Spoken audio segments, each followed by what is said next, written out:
OTB AM. With Gillette, we don't just play the game, we change it. Gillette, made of what matters. Very good morning to you. Welcome along to OTB AM this Monday morning. Jerry Gilroy and Owen Sheehan with you all the way through until 10 a.m. this morning. We'd love to hear from you after an unbelievable weekend of sport. 0879 180 180 is the number. Maybe you're a Liverpool fan and you're absolutely devastated. Maybe you're a Villa fan and you can't believe your luck. Maybe you're a Mayo fan and you're already celebrating the All-Ireland victory and the end of the curse and saying, well, 2020 did bring something with it. Maybe you're a Galway fan and you haven't a clue what happened. Either way, we'd like to hear from you. Whatever's going on in your sporting world this morning on WhatsApp, 0879 180 180 is the number. You can use the hashtag OTBAM on Twitter. And what a show we have lined up for you. We've got Kieran Donaghy. He's going to join us from around about 8 this morning, talking to him, obviously, about all the weekend's football action, but also what it's like when your star player goes out at the start of the season. This happened to Kerry when Gooch's knee exploded in the All-Ireland Club semi-final, and then he missed the whole year. This was the year after he had reinvented himself as potentially the greatest centre forward that we've ever seen. So we'll talk to him about that, and obviously in the context of what's gone on with Virgil at Liverpool. Vera Pauw and Mark Lawrenson are going to talk to us about a big week in football. We're going to hear from Alan Quinlan about the restart of the Six Nations and loads more besides, including bringing you through everything that's gone on in the newspapers. In a moment, we're going to hear from Brian Kerr. But first, I want to play you this. It's some highlights from yesterday's paper review section with Katie Liston and Dion Fanning talking with Joe. Enjoy. For a total change of pace, something very different. In the Sunday Times magazine, Alex Scott is there. She's done a sit-down interview with Rebecca Myers. Starts off by making me feel pretty miserable, to be honest. Remember all those things you'd hoped you'd do in lockdown? Well, Alex Scott actually did them. At 36 years old, former England footballer turned television pundit. She has started learning a new language, Spanish. She has got to grips with playing the guitar, and she has used her time to read more books. Her quest for self-improvement is part of her daily life. She sees it as a survival mechanism, especially as she lives alone. I've got my Spanish lesson later on. She'll say, I need to do my homework for that, or I'm going to cook today. The next day, she says, I can wake up and ask, what is my purpose today? I feel really low. I don't even want to go for my hour's walk. So it's the COVID experience lots of people are having. She talks, Dion, at length here about, and I didn't realise actually she was of Irish descent as well. She's of Irish and Jamaican How could descent. you miss that, Joe? I mean, you know, I need to ring up Sue Ronan and say, seriously, she had an Irish mother. She's made a real impression in the last couple of years as a pundit, and she talks at length about the treatment she's been on the receiving end of. Pretty horrific stuff. Threats of rape, threats of violence, constant abuse. She had to seek therapy to deal with it. So she's had a wonderful time, I suspect, but also a really dreadful time over the last couple of years. Yeah, it's horrific what women in sport essentially have to go through. And like Alex Scott is a great example of somebody who, as a pundit, does the work, does the research, and gives everything into kind of delivering a message and being you know, like understanding what she's talking about.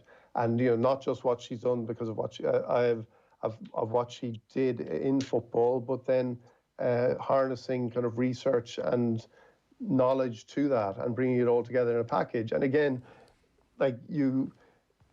it is extraordinary that there can be any objection to that when we see the long line of terrible pundits we've had to listen to. Again, it's a bit like Ireland Gibraltar. Like, there is no gold. There are great pundits, but the idea that all the pundits who came from the same ranks of the English game and a kind of standard, you know, and would clearly, the amount of them who just saw it as a gig, an easy gig, the idea that they are somehow being kind of victimized by the rise of somebody like Alex Scott is crazy. You know, I remember there was a pundit on once who was asked a question. I think it might have been Roy Hodgson, who was on the BBC panel once, and his first response was, "It's not for me to answer that." And I remember thinking, like, well, why are you here? And that's the that's the history in a lot of instances. I know it has changed, obviously, but it's people like Gary Neville, who we might talk about in another context later, and Jamie Carragher. But there is nothing like Alex Scott. It is unfortunate. Again, it's an example of the horrendous nature of culture wars, which are everywhere, and it's almost become a cliche at this stage, culture wars. But they do frame so many things. But this interview is a reminder of the kind of human costs of them. There is a human cost, and you see that here, and having to go into therapy to deal with all this. And she, this blew up again, Katie, when she was linked with the Question of Sport job that she was going to be replacing Sue Barker. And this is billed as tokenism, and this is billed as everything which is wrong with the media at the moment, and the world gone mad, and all these discussions raging. And she's this human at the centre of it, trying to somehow deal with, you can only imagine the flow of horrible comments coming her way. That's it. Like, she said that her management team, I thought was interesting, her management team are now checking in on her a lot more, and I can well imagine they feel the need to do that. Yeah, I think she's been, if you probably don't get time, Joe, you're so busy yourself, every now and then I'll get a chance to follow the punditry on the Women's Soccer League across the water, and we might come to some of the Irish players soon. But yeah. I mean, she's become quite a voice on mental health as well. So it's been quite courageous. Her and a couple of other players, former players, who are doing that. I think her interview is interesting as well, because I mean, she's, I think, 36, and her career has charted, I think, the development of women's football as well. She started at quite a young age, at 8 or 9. A nice photograph of her with Ian Wright, and talking about playing in the Arsenal women's team and washing the men's strip to earn some extra cash. Being very successful. At the time of her retirement, I think the second most capped English female footballer, and now being able to eke out a career in punditry. That reflects the extent to which that game has had investment in it and is now beginning to reset. The impact of COVID is going to be uneven, undoubtedly, and we probably won't see, to be honest, the effect of COVID on all sports till about a year or 18 months down the line, because there's going to be the potentially the death by 1,000 cuts for some sports. But she's also now beginning to be vocal about the importance of giving back and recognising the need for the continued investment in the game behind the scenes. That's where the interview, I think, is quite striking, as you've just described with Dion. And I mean, I don't know if you've picked it up as well. Our own Citizens Assembly here at the moment, there's been interesting submissions from the not-for-profit group Women on Air. So there's a couple of the female journalists who are making the case that we need to ensure that the numbers of women on air, whatever form of air that may be, is going to continue to be sustained, precisely, I think, for some of the very sad reasons that Alex is describing in her interview here. That point you make about the delayed reaction and the impact on certain sports, is that something you're working on at the moment? It sounded like that was a very informed point you were making, or you've been... Oh, thanks. Well, I mean, it makes total sense, but I get the impression in your line of work that's probably something you're thinking about quite a bit at the moment. Well, I mean, as any kind of academic, I don't sit in an ivory tower. I'm trying to ensure that we're working alongside sports organisations as well. So certainly in the informal conversations I'm having, the future impact on budgets is going to be of concern, and not just the here and now, because you're only going to see the impact of that maybe in a year's time. Depending on when, COVID struck, when a sponsorship deal might have stopped, when there's likely to be any reinvestment. And that's for 12 or 18 months down the line in particular, especially the sports that are relying on spectators, Joe, even more so, literally in football. Okay, so the television money will still come in, but it's maybe those more developing sports who are most vulnerable. Yeah. Okay. Page 64 of the Mail on Sunday, Denise O'Sullivan. Mark Gallagher has spoken to her. I'm delighted to hear her story, because Denise O'Sullivan is basically, bar when Ireland play Germany, the best player on the pitch. Not just the best Irish player, but she is the best player on the pitch. She is just a phenomenon. Wins the ball back like nobody's business, and then is often technically the best player on the pitch. So I didn't know much about her story. Mark Gallagher has talked to her. The Irish play Ukraine this Friday. This is the decisive game in many ways, and should go a long way towards deciding whether or not Ireland play at the Euros. So Denise O'Sullivan, she was in the States with North Carolina Courage, and she was part of successive league title wins there in 18 and 19, and she was the MVP in both seasons. Her coach there called her one of the most gifted and complete midfielders in the world who will change the way Brighton play, and she's playing with Brighton now. Vera Pauw, Irish manager, has called her one of the best players in the world. 26 years of age, youngest in a family of 10 children, from Cork. Roy Keane, her hero, and learned her football on the streets and playing with her older brothers, and then has made her way through the game, be that Peamount, Cork, over in the States, over in Glasgow, and now back with Brighton. And remarkable player, brilliant story as well, Katie.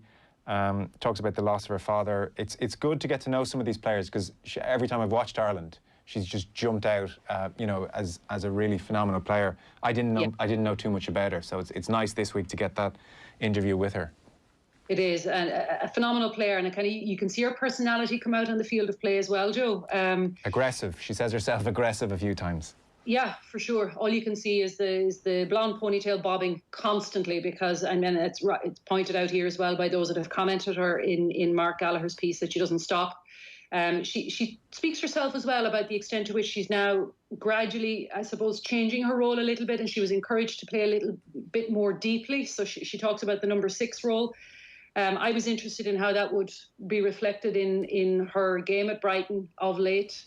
And certainly some of the games that I've seen recently, there is, not surprisingly, probably a gap that's already emerged in the Women's Super League between a top, you might say, 5 or 6, and those that probably realistically will be looking at the bottom end of the table going forward. And at the moment, I think Brighton probably need a little bit more balance, where we could then see the full effect of Denise's ability to really craft and shape a game. But she doesn't step back from that kind of challenge. Her and Katie McCabe and others, and Katie's obviously playing with Arsenal. I think they played each other quite recently as well. This is going to be a crucial game for the Irish team. And fingers crossed, because I think they've given themselves every chance to now qualify, and it would be a very significant step for the future of the game here. Well, just another crazy day in the Premier League on OTB Sports. Manuel Lanzini with a 94th minute equaliser. Tottenham 3, West Ham 3. One of the goals may well end up being the goal of the season for Lanzini. Brian Kerr was alongside me. Spurs were 3-0 up after 16 minutes. They were 3-0 up after 82 minutes. How did they not win that game? Well, you have to give West Ham, David Moyes and his staff credit for the persistence and character that his team showed. I think Declan Rice had a good influence on the game, but there was lots of West Ham players stuck at it. There was never a sense that they had thrown in the towel. And they were always in the game, unless Spurs could wrap it up with a 4 or 5. And once they got that little breakthrough, you knew there would be a nervousness about Spurs. They've never been solid. I pointed out that they'd only had 2 clean sheets in the previous 28 Premier League games. And once they conceded the first goal, even though West Ham looked like they felt it was a bit of a consolation, there was no great reaction to the goal. Once they got the second goal, they were in it. So you have to credit West Ham for pulling something out of the bag, but you have to be critical of Spurs and saying, look, they still have particular weaknesses and a vulnerability. And that vulnerability was there again today, particularly on the right side of the defence. Aurier again made a mistake to concede a free kick on the third goal. But Sanchez's error on the second goal, it was kind of hard to do what he did, I felt, Nathan. To head it, if you were trying to head it outside the near post as you're coming across, it was a glancing header. It fooled his own goalkeeper. He put it in on the other side of the goalkeeper. Yeah. It was a bad error, but it was good creative play by West Ham again, and Yarmolenko's little set-up for Kufal. And what a goal for the equaliser. I think it was 28 yards out, Lanzini. There's another little Argentinian, number 10, who'd be proud of a strike like that, straight into the top corner. Nothing Hugo Lloris could do about it. A goal of a lifetime. Yeah, Lanzini, he's an interesting player, but you kind of wonder why he's not playing, because he often appears like he's got lots of skills, beautiful technique, running with the ball, trickery, able to beat a man. And as we saw, they score great goals, but doesn't score enough of them and doesn't stay involved in the game often enough on a consistent basis. Wouldn't be the best fella to have on the defensive side of it either. So I suppose Farnells is playing ahead of him. But what a goal that was. And it gives him, it gives the manager something to think about. Can he squeeze him into the team on a more regular basis? It's a sensational goal. But you know, from a Spurs point of view, it shouldn't have happened. They shouldn't have given away the free kick. And good teams don't give away goals in the last minute of injury time. Now Spurs have done it twice in 3 home games. They got 2 points from 3 home games. They lost 1-0 to Everton. And they've had the draw with Newcastle and a draw again today from fairly strong leading positions, you'd have to say. Well, an incredible leading position today, because they were 1-0 in front after 45 seconds. And that first 15, 16 minutes, the devastation and havoc wreaked by Heung-min Son and Harry Kane. 2 goals for Harry Kane. That's 12 between them now in the Premier League this season. And you look at them up that side of the pitch, the addition of Gareth Bale, they've plenty of options with Bergwijn and Moura as well. Is it just defensively that you feel is going to hamper them all season long? Well, we don't know, but it's been a problem for them. It has been for years. The goalkeeper has been a weakness for them, Lloris, in recent years. He's been a great goalkeeper for them for many years, but in the last season or two, he's been prone to too many errors. I can't think of an obvious one he's made yet this season, but I wouldn't have blamed him on the goals today. But as a unit defensively, I think their best time was, with Pochettino defensively, when Alderweireld and Vertonghen were at their best. Walker, Rose, whatever. They had a couple of options. Ben Davies been there a good while too. Would have done all right. Trippier was good, but they haven't settled in on the back four yet. I think they're still grappling for a. So where's the Mourinho defensive? Yeah, masterclass? No, that hasn't happened yet. Dyer has been converted back to, not converted, but he's been playing a lot of midfield last season. He's gone back to centre half now. Looks like he was going to be the centre half pairing with Sanchez. Sanchez hasn't done himself any favour again today, so we'll see where it goes next. Jose Mourinho doesn't usually strike me as one for sentiment, but bringing on Gareth Bale, albeit they were 3-0 up, and here, listen, it's a bit of revisionism maybe when you're 3-0 up and you think it's pretty safe to bring him on, and he had the chance to score 4th when it was 3-2 right at the end. But was it, in hindsight, a strange decision to bring Gareth Bale on? Well, there was no necessity to please the crowd today, because no crowd there. You know, he might have felt a sense of pressure to bring him on had you had the crowd, and to justify the spending on getting Gareth Bale, because obviously his wages are very, very expensive. But from the point of view of wrapping up the game, I didn't think it was likely to help that, because given how inactive he's been over the last few months, football-wise, he was unlikely to be get to the rhythm of the game, get to the pace of the game very quickly. But then I don't know how he's looked in training. Maybe he's looked fine, maybe he's looked busy, maybe he's looked very energetic, but he didn't look like that way when he came on to me. He looked like he was off the pace a bit, and his touch wasn't very, very good. Look, had he got the 4th goal and wrapped her up, we'd be sitting here saying, well, fair play, Bale played a great part to wrap her up, but he didn't. And Yarmolenko got back well, defending from the right. He was playing the right side of the attack, got back into his own box to make that challenge, and did enough to put Harry Kane off scoring the 4th goal. But it would have been a great start for him had he scored that. He scored a free kick, he had a goal. But in the end, he was on the pitch and didn't contribute. They conceded 3 goals when he was on the pitch, so you'd have to say it didn't work out. Yeah, and if he'd taken that chance, we would have been saying what a front 3 they now have of Heung-min Son, Harry Kane and Gareth Bale. And these are 4 big drop points. And what feels like it's going to be an unusual Premier League season, that there are opportunities there for the likes of Tottenham. And we should mention some of the good things for Tottenham, which is the brilliance of Harry Kane and Heung-min Son and their link-up play together. They played some sensational stuff. And the midfield were dominant too. Bergwijn was clever.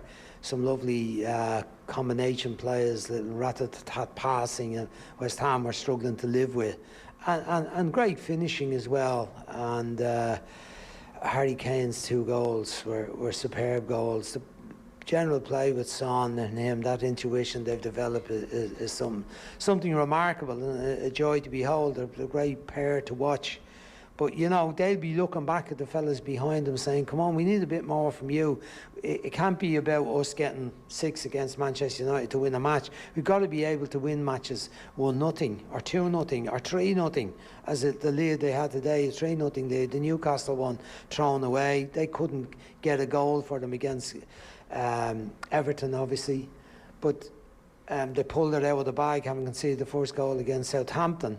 They were able to get 5. But they've got to be more reliable defensively. And you would think Marino will fix that, but he's had a good while at it now, and he hasn't got it fixed. And, you know, I hope Matt Doherty's going to play a part in that, but I don't think that's the best part of his game either, as a defensive player in the back 4. It was a hugely entertaining game. It was hard to take your eyes off it, yet still, during the game, maybe the biggest news of the Premier League season emerged, that Virgil van Dijk is going to have to undergo surgery on his ACL. Liverpool aren't writing him off for the season, but somewhere between 6 and 12 months for probably the most important player in the Premier League over the past couple of years. How big a... Well, probably the player that's had the biggest impact in terms of a team winning a championship, and an immediate impact from the time he came in. They didn't quite win the championship in the first season, but he's had a major impact. He's just been a class act. There's a presence about him, physicality about him. He's got a few goals the other end, but mainly he's just stabilised our whole defensive unit. Now, we didn't have a good game when they were beaten 7-2 by Aston Villa, it has to be said, but you could see yesterday that every one of them were right at it, and he was right at it in terms of stepping in and winning the ball and rattling, I think, Dominic Calvert-Lewin from early in the game. The whole defence, the whole team, Liverpool team, looked like they were right at it. So I think he's a major loss.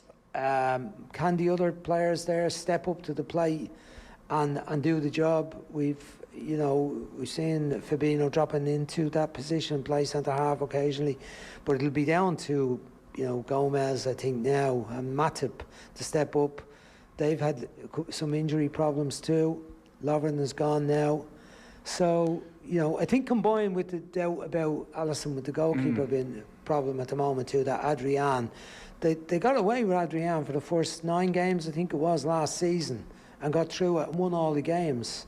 But it hasn't started so well for them this season, and Adrian has looked a vulnerability as well too. So you're right. It's there's a lot more uncertainty around, I think, Liverpool and a lot of the other, Manchester City haven't looked, exposed by Leicester, that you would definitely have doubts about them defensively too. They haven't settled into a regular rhythm, won the game yesterday, very good win, beating Arsenal.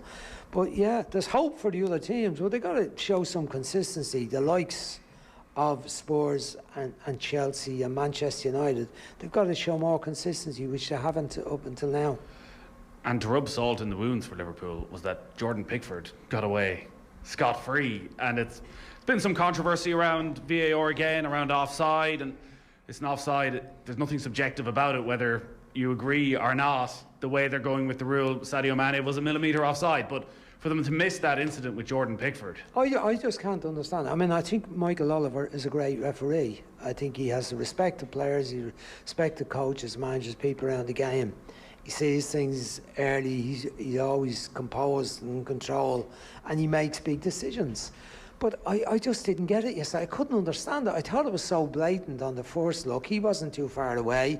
I thought it was so blatant that the referee, you've got to have a look at that. Irrespective of the instant, whether offside, goal, no, whatever it was, offside or not offside, it was just outrageous, the attempted challenge from Pickford. And that someone looking at VAR didn't say to the referee, look, okay, the offside one is sorted out, But you needed to have a look at this. I thought that was almost incredible. The offside one was, I couldn't see what was going on as regards the millimetres and the lines or the part of the body that was offside. I think Arsene Wenger has gone in, he's a role in FIFA now, and I'd be hoping that he comes up with something that puts it back in the favour of the attackers. I mean, we understood that the offside law was more in favour of the attackers these days. That if he's, if his part of his body is onside and so on, but it seems to have gone back the other way. That they seem to be in VAR trying to find a way to rule out goals. I don't think that's the intention of the way the law is now. I thought the intention was that there be more goals and that the attacker is given the benefit of the doubt. So, but there you are. Makes it impossible for the attackers who are, listen, everyone's been told since they were growing up as a kid playing football, as an attacker, be in line. Yeah. Be in line. You think you're in line, but it turns out actually your little toe mightn't have been in line. Yeah, well, yesterday's one was the worst one this season yet in terms of trying to define it. I couldn't see it. I couldn't see what they come up with. I could see the two lines, but I couldn't see the logic of it. To me, he just looked level with him. All parts of his body looked level. But there you go, and I can understand Liverpool being so upset. But it's a combination of factors. Fair play to Everton again, a bit like West Ham today. They had the resilience, and they hung in, didn't play very well in the first half. Eventually got into the game. They were outplayed by the energy of Liverpool in the midfield, the sharpness, the passing. But they found a way to get a couple of goals and also make that clear-cut chance for the Carlson at the far post, the header that Adrian stuck out his foot. I don't know whether it would have went in or not, whether he'd have stopped it had it not hit the post, but it was a big chance for Everton. But a very good result for Everton in circumstances, and a marvellous start to the season for them. So Manchester City kept a clean sheet then in their win against Arsenal last night. Is Van Dijk's absence then, is it a total game changer? Are Manchester City now favourites for the title because he's not there? Is it that serious? I suppose there is. I think the combination of the goalkeeper, of Alisson, how long more is he going to be out? We're not hearing too much about it. Initially they were talking about a period of time, maybe 2 months. Yeah. So we don't know on that. I think that's influential as well. So I would think, yeah, it probably, given that, they don't have an obvious outstanding replacement. Look, but Matip and Gomez in their time have both looked very good centre halves. They both look very good as a partner to Van Dijk, that has to be said. Neither of them looked absolutely outstanding when they were a partner to Lovren or they were a partner together. But now it's time for them. They're experienced players. They've been around a while. They know what's required in this setup. And it's up to them and the fullback and the protection they get from the midfield too to allow Liverpool to dominate, because they still look so good in the attacking part of the field. And once again, Mane and Salah, Salah, what about the goal? And just his general game, he looks so sharp too. The attacking players are looking brilliant at the moment. Yeah, and we saw some brilliant attacking play as well today. It finished up Spurs 3, West Ham 3. Don't ask us how. Brian, great stuff as always. Thank you. It's a good match to do. OTB AM on OTB Sports Radio, Ireland's first and only sports radio station. Off the ball. I heard a few of your teammates in defence talking about Zlatan, and did anything strike you about his play being on the same pitch as him? The fella is obviously looks after himself so well. He was doing crate kicks over the height of my head during the warm-up, so for such a big man, he was like a ghost on the pitch. You couldn't pick him up. Off the ball. Weeknights from 7 and weekends from 1. This is OTB Sports Radio, live 24/7 on the OTB Sports app. OTB AM. With Gillette, we don't just play the game, we change it. Gillette, made of what matters. Right, you're very welcome along to OTB AM this Monday morning after a phenomenal weekend of sports and lots to get our teeth sunk into. We really hope that there is more sport to come next weekend. We'll hear a bit more about that as the government cabinet announcement filters out either beforehand or after. The way things have been going, we might hear about it sooner rather than later, but we're expecting from the papers today that there will be a new variant of the rules that we're all in, that a period of lockdown is imminent for potentially 4 weeks. That's what the story is in the papers, and that sport will be given a dispensation. Now, whether or not the GAA takes that dispensation and makes their own decision about the viability of the Championship or not, we'll have to wait and see. So we'll wait to get into the meat of that when we actually have some facts and figures to deal with on tomorrow's show. But in the meantime, we'd love to hear from you. 0879 180 180 is the number. We're going to talk Gaelic football a little bit later on in detail. We're going to talk rugby in detail as well. So if you have questions about anything you saw over the course of the weekend, if you're a Mayo fan already celebrating, we'd love to hear from you. Congratulations, you've won the All-Ireland. It must feel amazing. Kieran Donaghy is with us this morning. Kieran, how are you? Not hearing us. Kieran, how are you? Oh, maybe he needs to take his headphones in. Owen Sheehan's definitely there. Owen, how are you? I'm very well, anyway. Yeah, maybe the headphones is what's required. How are you now, Kieran? I'm good, buddy. How are you? Good, thanks. Welcome. How are you? I'm not too bad, Jar. How's the farm? Yeah, good. Look, we'll talk Gaelic football a little bit later on. I was just saying it's a big weekend for Mayo. They won the All-Ireland, so congratulations to them. Something else that did happen at the weekend was that Manchester City have become overwhelming favourites in many people's eyes with the injury to the best player in the Premier League that Liverpool suffered. And it did strike us that you have an experience of a dressing room where one of the best, most important, iconic players goes out for a season-ending knee injury. This happened with you guys in Gooch. Was it 2014? Yes. You had an all right season in 2014, I think. We did. We had an all right season in the end. Yeah, like it can definitely galvanise the spirit of a group, but you kind of just move on naturally. Like it's kind of done and dusted. You can't. The season is so long that Liverpool won't really get to use this as an excuse. You know, if there was 2 games to go and they were level in the league and it happened and they lost 1 of the 2 games, you can look back then and say, oh well, Van Dijk, they weren't used to not having him. It was a big loss on the day. But when it's something like this and it's going to be a long-term thing, the team and Klopp will adapt very quickly just to move forward. And look, of course, he'll be a miss, but they're just going to have to adapt around how solid he has been for especially the last 2 seasons. And their ability not to deal with it or not to use it as an excuse is very important. Emma rightfully pointing out, I would point out she's a Liverpool fan, was saying that City managed to use Aymeric Laporte's injury last season. And when you think about it, Vincent Kompany as well. So here's the thing, if Liverpool actually reach for it as an excuse straight away, then it's going to become an excuse and it'll be a reason for them to come off a little bit. But if they don't treat it as an excuse, then they can try and treat it as inspiration somehow.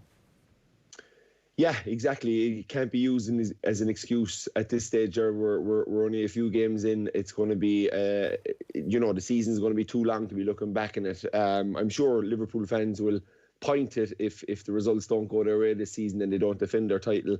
But I'm sure that's a big aim of Klopp's. I don't think he just wants to come along and win 1 Premiership and go away for a few years. So he's going to have it. He's going to have them geared up to move on swiftly without Virgil van Dijk, and then look to demand probably more off of others, both in defence and maybe the likes of Jordan Henderson being doubly sharp on helping back and being in good positions that they don't leave their back four kind of exposed. But I really don't think it's going to be something that they can look to in time and point the finger at.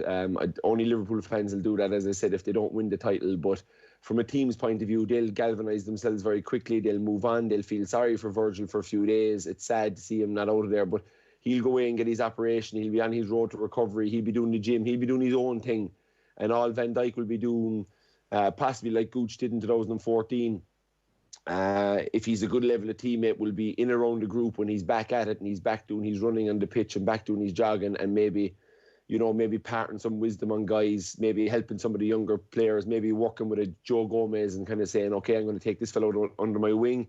He's got a lot of potential, but he's a bit rusty in these areas. I'm going to focus in and see can I help this guy become a better player so that when I come back that we're going to be inevitably stronger. So I would probably say that's the road Van Dijk and Klopp will probably go down. It's tough on him. It was a silly tackle.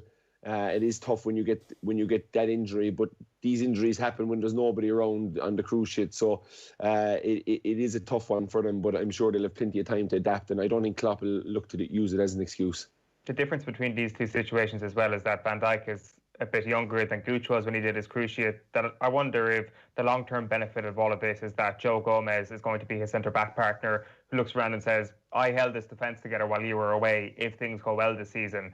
And then you look at next year and Van Dijk and Gomez together could be a more powerful partnership than they ever were before. Yeah, precisely. That I'm sure that'll be the goal. It is a chance for Gomez to nail down the spot now in the absence of Van Dijk, and that has to be his goal. And he has to hold himself to higher standards, and he has to work even harder than he ever has before, because Liverpool are going to need someone. Van Dijk has been special. Let's call a spade a spade. He was excellent at Southampton. He was excellent at Celtic, and Liverpool paid the money and got an unbelievable defender. They've won the Champions League. They've won the Premiership. He's a huge part in it all. So he will be a miss for them on the pitch, but it does, as I said, create gaps for people to step into and play bigger roles than they have been for their team. And I think that's good in a setup, because it's not just going to be Joe Gomez. I'm sure there's others there that are going to be trying to put their hand up. Everybody knows that they have to lift their game slightly more. You know, Andy Robertson, Trent Alexander-Arnold, they'll have to up their defensive side of the game. Yeah, they're very good at bombing forward, and that's Klopp's style, but maybe know that they're Rock, the guy who can't get beaten in the sprint over the top because he's so quick. He's so strong in the air. So he is a vital cog to what they do. But maybe other guys around them are just going to have to kind of keep an eye on things a bit more and work a bit harder. The other way this goes as well, I guess, is Joe Gomez doesn't step up to the plate at all. And he has shown cracks this season, even beside Virgil van Dijk, which would worry Liverpool fans. Like, there is no question at this point that Fabinho is the replacement for Virgil van Dijk. And when you're already looking to your midfield, this is 100% captain hindsight speaking here, but there were, in fairness, a few conversations during the summer about should Liverpool be signing a centre-back. That naturally didn't happen, because how do you sign a good centre-back who will be happy to sit on the bench all season, because Van Dijk's injury record was so good, and Fabinho was such a good deputy as well whenever Joe Gomez was out and Matip was playing well. But it is one of the pieces of business that they might regret not doing over the course of the off-season. OK, we'll get into this a little bit later on. Mark Lawrenson as well, he's going to join us. If you've got any questions or any views, 0879 180 180 is the WhatsApp number, or you can always get us to use the hashtag OTB AM. A reminder, OTB AM live in association with Gillette. Good morning. Start with Gillette, giving you the confidence to tackle the day ahead. We'll get into the specifics of the Gaelic football weekend, and it was a fairly sensational weekend. For loads of different reasons, with Kieran in just a minute. Shane is here to bring us up to date on everything else that's happening in the world of sport. Is that injury to Virgil van Dijk the lead story still this morning? Yeah, we'll have to start there, I guess, lads. The terrible news for Liverpool fans, given how long Virgil van Dijk is going to be out for, but a long spell on the sidelines ahead of him. The Premier League champions confirming the Dutch international needs surgery on his knee after that tackle by Everton keeper Jordan Pickford in Saturday's 2-2 draw in the Merseyside derby. It's unclear how long that crucial ligament injury will keep him out for, but former Liverpool defender Jamie Carragher says the injury throws the title race wide open. Of course, I have to analyse the second half, and I have to do it internally. But for you, I prefer just to say that football happened, and I prefer to praise West Ham belief. Cover for them, they're outstanding. So I think it blows the title race wide open. That's Carragher speaking there. Of course, Mourinho speaking before that, but we'll get to Mourinho now. Tottenham stunned by a late comeback, of course, from West Ham last night. The Hammers scoring 3 times in the last 10 minutes to rescue that 3-3 draw. Mad scenes from David Moyes dancing on the sidelines after that game. Speaking after the match, we've heard from him. Mourinho said his players perhaps got complacent.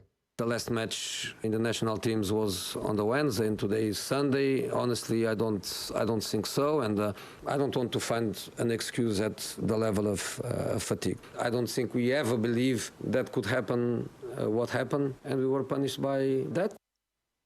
Aston Villa are the only side in the Premier League with a 100% record this season. Jerry will be delighted. Ross Barkley scoring a late goal to give Villa a 1-0 win away to Leicester City last night. That win moves Villa up to second place in the Premier League table.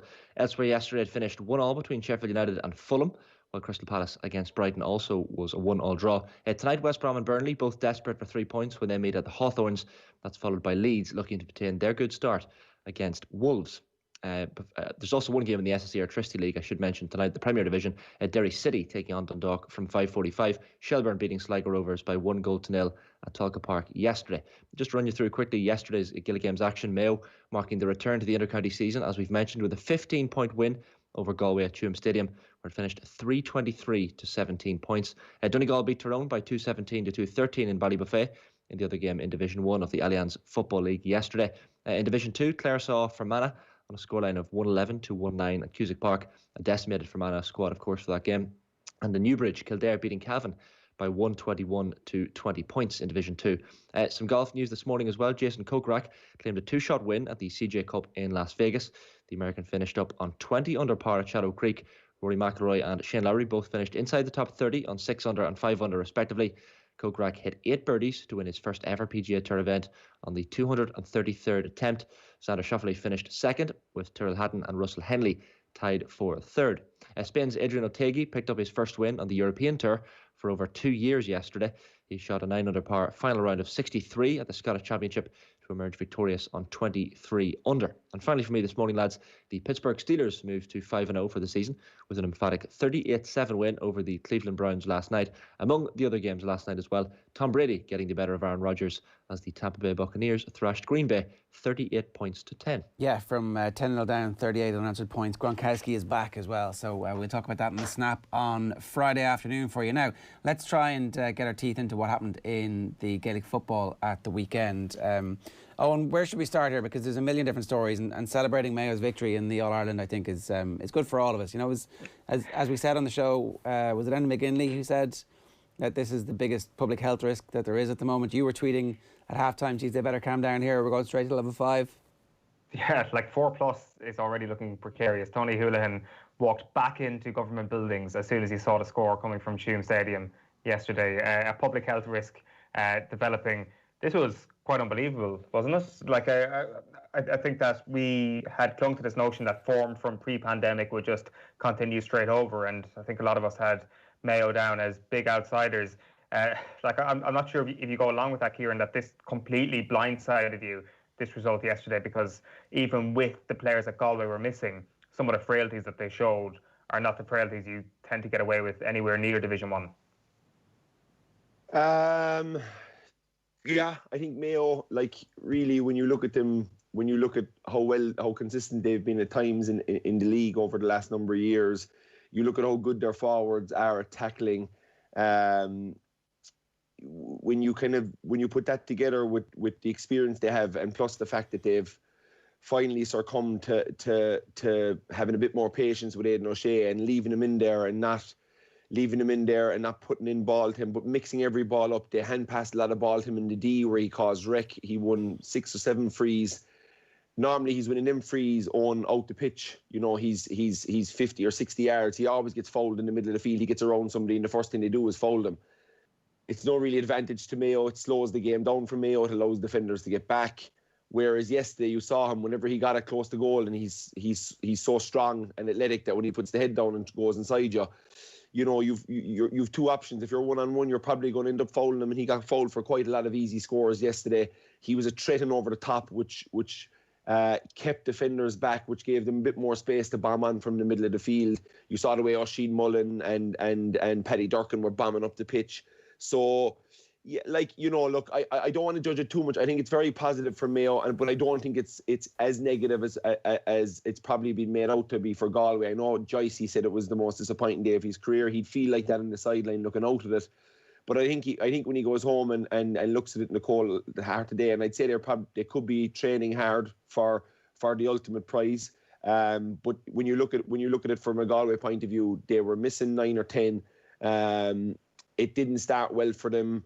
When you have a lot of fellas that aren't that cohesive with each other, and you're firing them into that situation, and there's a team dominating, it's very hard to find some way to bring it around when you're missing so many of your first team players that would maybe know how to settle it down, or would have the experience to get good on with an injury, start a row, something to settle the game, where that never really happened. Mayo just came out and played like the way they wanted to, and looked extremely good at time by the way they mixed up their game. But obviously the big note of call is how they played Aiden O'Shea yesterday.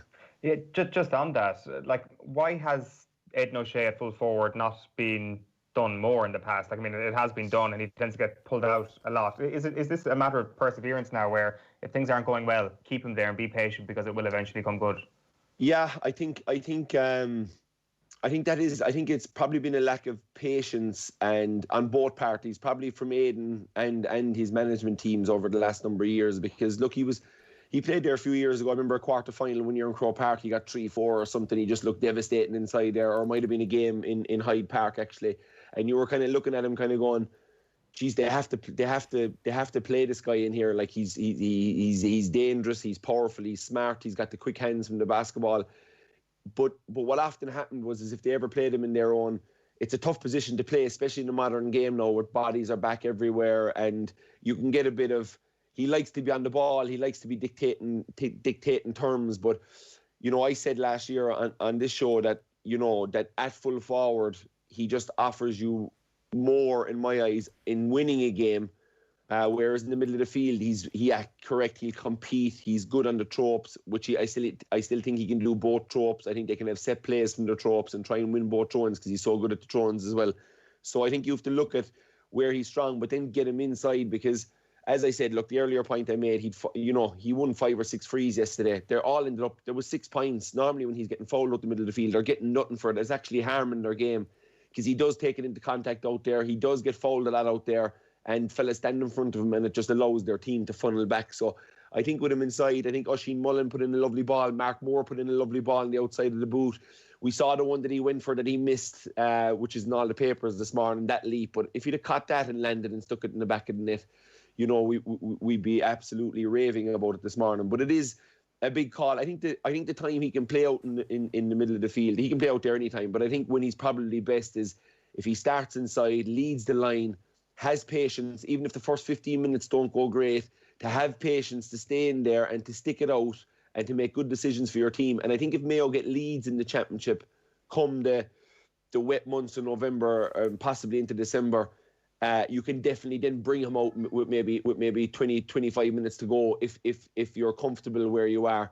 But I think that's the best way to use him in my eyes. And I think it keeps the defense. You have to be very honest when you're defending him because he does have that threat over the top. And I thought the way he linked up with Cillian O'Connor was something that Mayo should be really looking now to hone in on. It was when I went in there first for Kerry in 2006, you know, Jack really honed in on it. He really demanded guys to get their heads up to play the ball. And not high ball every time because I'd Gooch and Mike Frank either side of me. And he had Cillian O'Connor and Conroy next to me yesterday who were brilliant as well. So it's getting your head up, looking up. If it's a one-on-one inside, you play it into the big man. The boys will know it. They'll come off him on the loop. He's good in the air. He's obviously good basketball IQ and skill set with his hands as well. So I just thought he was an all-round handful. And like Sean Andy O'Kelly is probably the best physically to match him in the country, size-wise and power-wise. And he was just nowhere near it yesterday to the point where he was just frustrated fouling late on in the game because he was just found it so hard to handle him. I guess it helps when you come to the argument of not pulling Aiden O'Shea out that you have a guy in Mark Moran who looks like he might be able to hang on to a half-forward jersey. When you have someone like Cohen and Ruan in midfield, it's really up to those to those 3 positions, your 8, your 9 and your 11, to be consistent and good to ensure that Aiden O'Shea doesn't have to come out. It's not so much about O'Shea's failings in a full forward himself. Yeah, no, it isn't, but there is a belief, I would say, in that team over the last number of years that if it's not going right, we'll just bring Aiden out if he does play inside or if he does play. And I think centre forward is a mould where they kind of found where they get a bit of both out of him. But I think if they're going to try and win in All-Ireland and they're going to try and go for something that they've been so close to over the last number of years, you know, it's going to be a strange All-Ireland. It's going to be over in 4 or 5 games. And I just think you need to just go with it and live and die with it because the other way hasn't worked over the years for them. You know, it hasn't. They've always come up short. And I think when I saw him chipping the points yesterday, like, you know, he's just such an inspirational player for the team that when he starts knocking over a few points, they're nearly worth 2 at times, especially in a big championship game. Now, that would be in effect more if there was 40 or 50,000 mad, passionate Mayo fans in the stadium because he does bring that out of him. And that was a big reason why I was asking for him more at full forward at stages last year was because I wanted everything I saw yesterday, but when he kicks his 2 or 3 points on top of it like he did yesterday, I think the Mayo fans would rise in their seats and he could actually carry them with him over the line. And if I always felt if they were to win in All-Ireland, I always felt he had to do that. That's the road he had to go. He was going to be always very solid in the middle of the field. He was going to give him a great platform. He'd go toe-to-toe with Fenton and all these fellas. But eventually, late on, with Dublin's running, you know, you could see him. He just ended up for the last 15 minutes in a lot of these games, kind of chasing runners coming through the middle. And I think it allowed Dublin and other teams to do that because there was no real fear factor of anybody winning a ball inside and just beating their man. Cillian O'Connor is a point kicker. He's not going to get it and take you on in along an end line or down the middle to try and score a goal. he kind of pops them over the bar. But I think the two of them on that axis yesterday with Conroy, who was absolutely fantastic and looked so skillful in everything he did, it just gives great hope for Mayo. As you said, they have loads of options. I think, you look at the O'Connor brothers. They're gonna do what they do. Diarmid, I think, could possibly be the perfect fit next to Ruan in the middle of the field. Maybe it allows a Durkin to go up to 10. Because I think he's so dynamic going forward. Maybe it allows Keegan to go from 4 out to, I think, where he's best is the most natural position as a halfback. I know he was in kind of lockdown mode yesterday, and he can do that. But I just think for Mayo to be on song, bombing out with pace out of the halfback line, good kickers, and getting your head up and getting the ball into the danger man as quickly as possible could be a good way for them to go this year. It definitely seemed at times yesterday that Mayo were getting their scores, if nothing else, in very easy positions. It definitely felt the way for Mark Moore, and phenomenal performance, don't get me wrong, but he clocks up 1-1 in acres of space to get his confidence up early on. Are you giving the credit to Mayo for this? Are you blaming Galway for this? Because this like right down the spine of their defence, it seemed that Mayo were picking them off.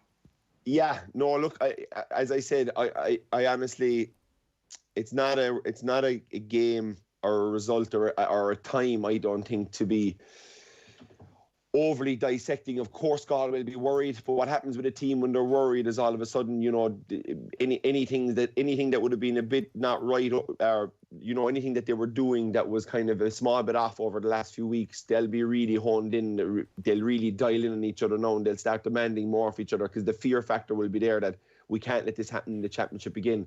So I just don't want to go too much into it. Yesterday. Mayo started really well. Everything was going for them. They were playing great football, and Galway were a team that looked like the loss of Shane Walsh, the loss of Comer. They were just they'll need that, and they'll need that back. And look, Comer's probably a doubt now, depending on how bad that hamstring is, and he's really where you were kind of talking them up as a possible All-Ireland finalist, maybe somebody that could cause an upset down the line. I think without the likes of a Comer. Ian Burke is class, and Walsh will be class next to him. So they could go down the route of playing the two lads inside, along with Conroy, who was really good, who was the only kind of leading light for that Galway unit up front yesterday, and maybe go with the three of them inside and pack out the defence and try and play that counter-attacking. But they were just a bit off it yesterday. They need to go chasing the game. Mayo are a hard team to chase against. Owen. They're a very experienced bunch. Even the debutants that would have played yesterday would have watched the way that this Mayo team has conducted themselves over the last few years, and they'd know how to play the right way. And I think Galway were finding it really hard to reel them in. And when you start chasing a game, when you have to like that, you start leaving yourself exposed, and then you get a scoreline where the other team just run up a bit of a cricket score on you. So I really don't think I'm going to look too much into it. I think the Galway Mayo Championship class will still be a very close game. I think Comer, if he is gone, and he is gone for the year, it takes a real kind of ace out of the pack for them. Similar to Tyrone, you throw McShane in with Tyrone and Comer in with Galway, and they're different units. You take the two of them out, and you just that edge that could win you in All Ireland, I think, is possibly gone. Okay. Let's have that big macro chat then, because I think if you're Mayo, you're unbelievably excited about what you've seen, because you were concerned that last year you were a fair bit off, and that some of the young players coming through might not be of the required standard.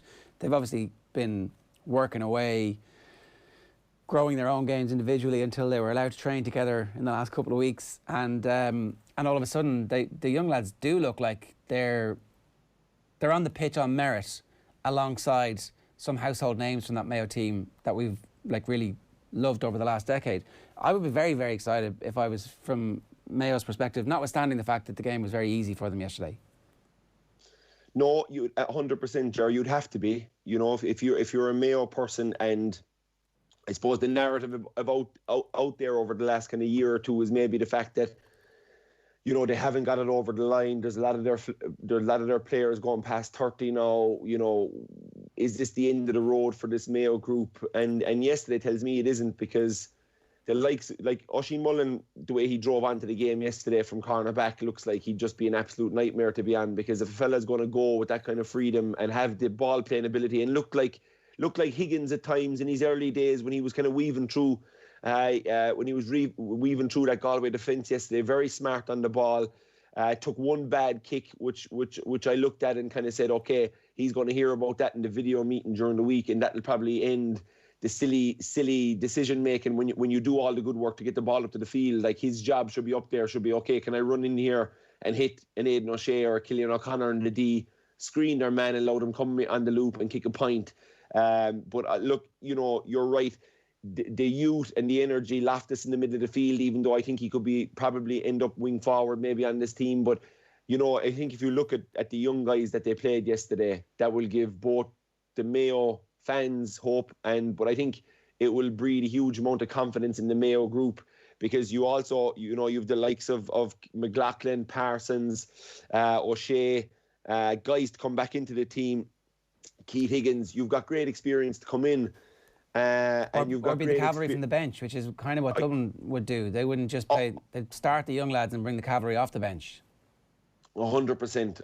And that cavalry coming off the bench is fully loaded with experience. They're starved for success. They want that All-Ireland.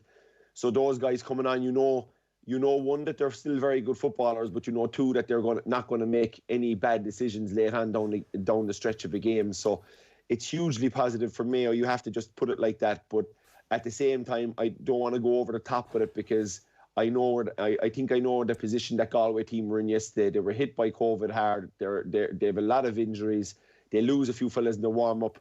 This whole game, even listening to James Horan after the game, the warm-up is different. How they get there is different. Everything is a bit different. So you throw all that into the mix. You get off to a horrible start. You're chasing, you don't have too many leaders to go look for to bail you out of it. Then you're picking up injuries in the warm-up. Then you're picking up injuries early on in the game. Johnny Dewan going off. And you're just a small bit all over the place. And you're playing against a team who has contested a number of All-Ireland finals in the last number of years. Everything is going swanny for them. And you get this huge kind of cricket score effect where Joycey obviously has come out and said that he was embarrassed by it. And I think that was probably a little message from him as well to galvanise his group going forward, as well as it being the truth that he would have been hugely embarrassed by the performance yesterday. But I think when he looks at it the cold night today, he'll see how many he was missing. He'll see how badly the game went for them in the start, and not give them an out on it, but just really be demanding of them in the next few weeks to make sure that they're rightly up for this contest if it rears its head further down the line in the championship. It's interesting that you're not willing to go over the top on that. And I think there is enough mitigating factors on Galway on that. I definitely kind of rushed into, I guess, really go over the top over the course of the weekend, to be quite honest with you. And let's just talk a little bit about Dublin on Saturday night, for example, where they didn't look perfect, far from it. They started so well, and at that point, it looked like they were going to kick on and hammer me, to be quite honest with you. It didn't quite materialise, and Dublin looked quite sloppy. And I just wonder, we're 6 weeks away from leading into All-Ireland semi-final weekend. This is no ordinary league campaign. You don't have months and months to get this thing right. I wonder if there is an entitlement to actually read a lot into the sloppiness or whatever it may be for these sorts of teams. Now, the Dubs have such a great setup that they'll probably be able to arrest anything that might be going wrong, or they'll be able to bring in a load of better players over the next couple of weeks. But what do you think about that actually championship is close, that there isn't a whole pile of time to get things right? Yeah, it no doubt, Owen, it is very close. But you have to give these players have been off playing with their clubs on for the last 4 or 5 months. They've had a limited time together, probably 4 or 5 weeks at this stage for some counties. When you're gone from a group for 7 months, and you've a new management coming in, you have to allow for the period of where, as you call it, sloppiness can also be equal to rustiness. So you have to you have to get the gauge in that right. Let's be realistic here. These guys have not played much together.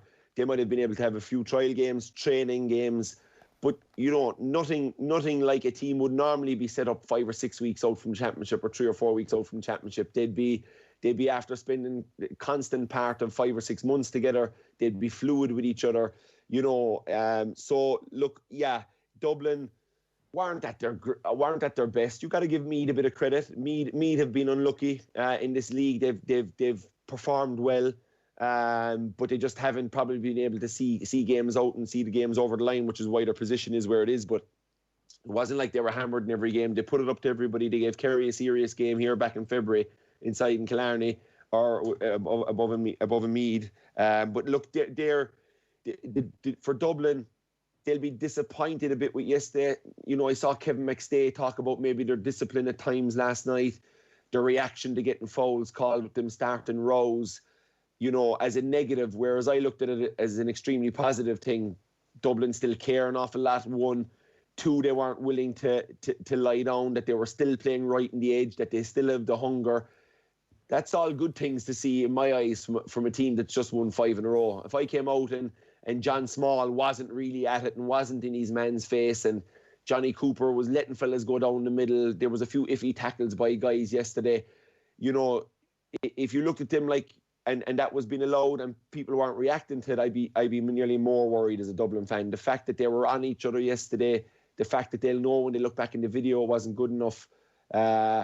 No, they'll be coming again. I wouldn't be overly worried about them on. I think it's really, you know, I think they'll get their house in order and look, obviously they'll still be the ones to beat. But yeah, look, there was sloppiness at times yesterday, but you know, and this isn't me, you know, I'm looking at it from what I wanted to see out of certain teams yesterday, and what I saw out of Dublin wasn't the best fluidity wise or movement wise, but they still had that edge, they still had the desire.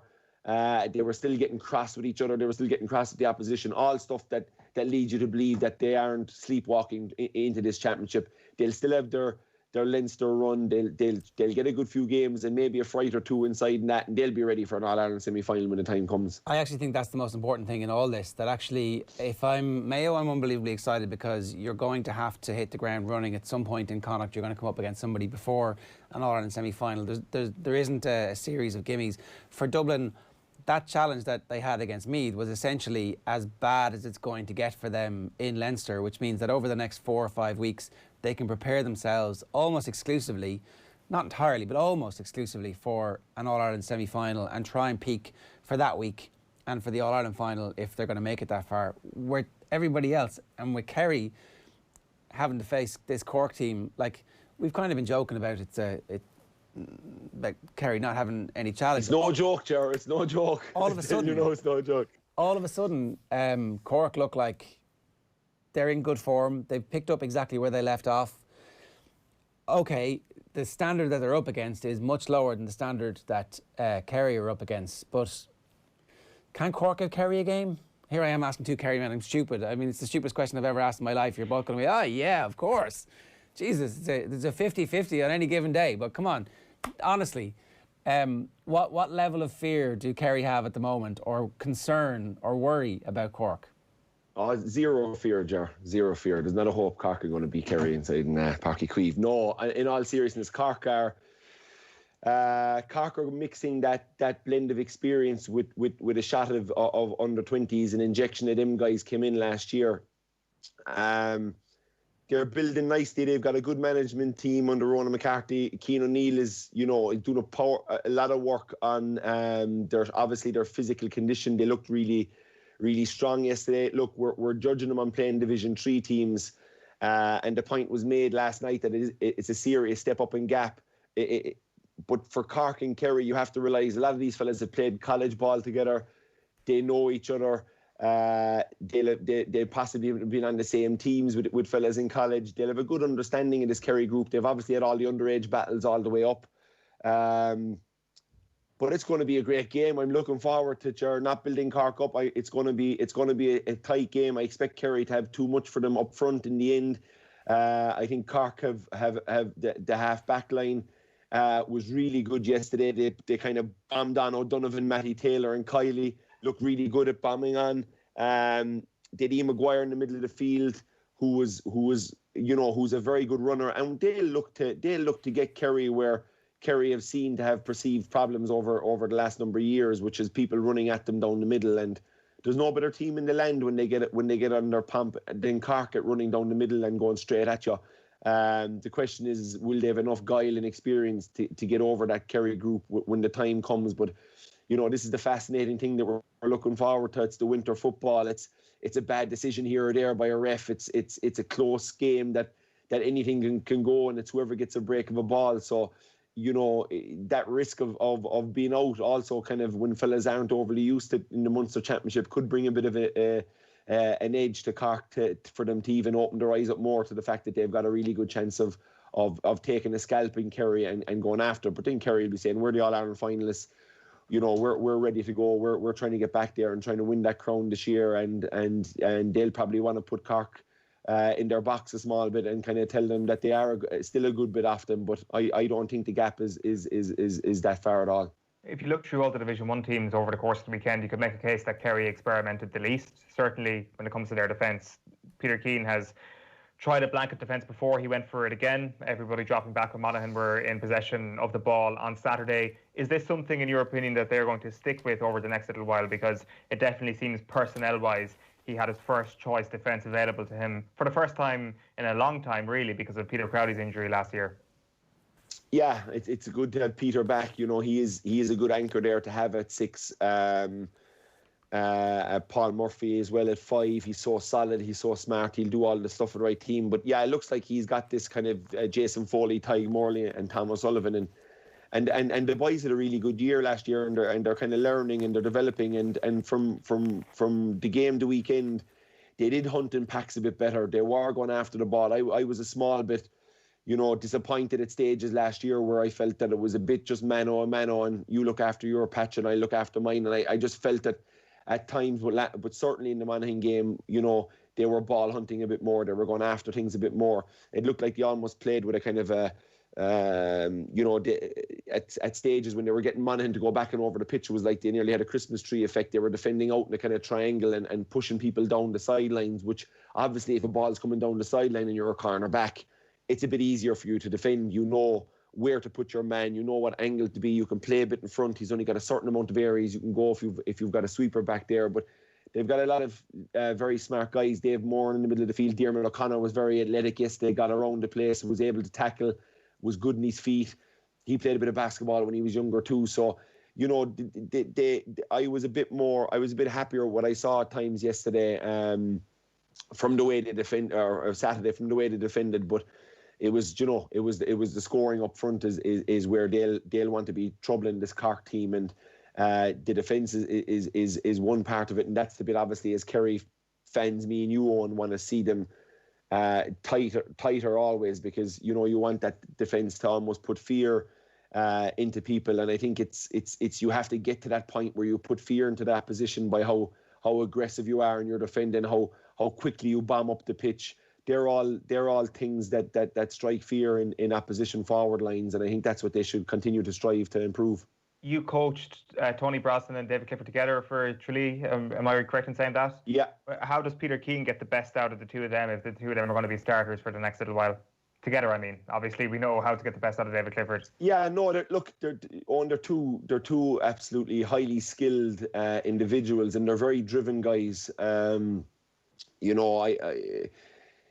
Tony, in fairness to him, there was a game last year where the Crokes had a game a few days later, and it was a Wednesday night, and we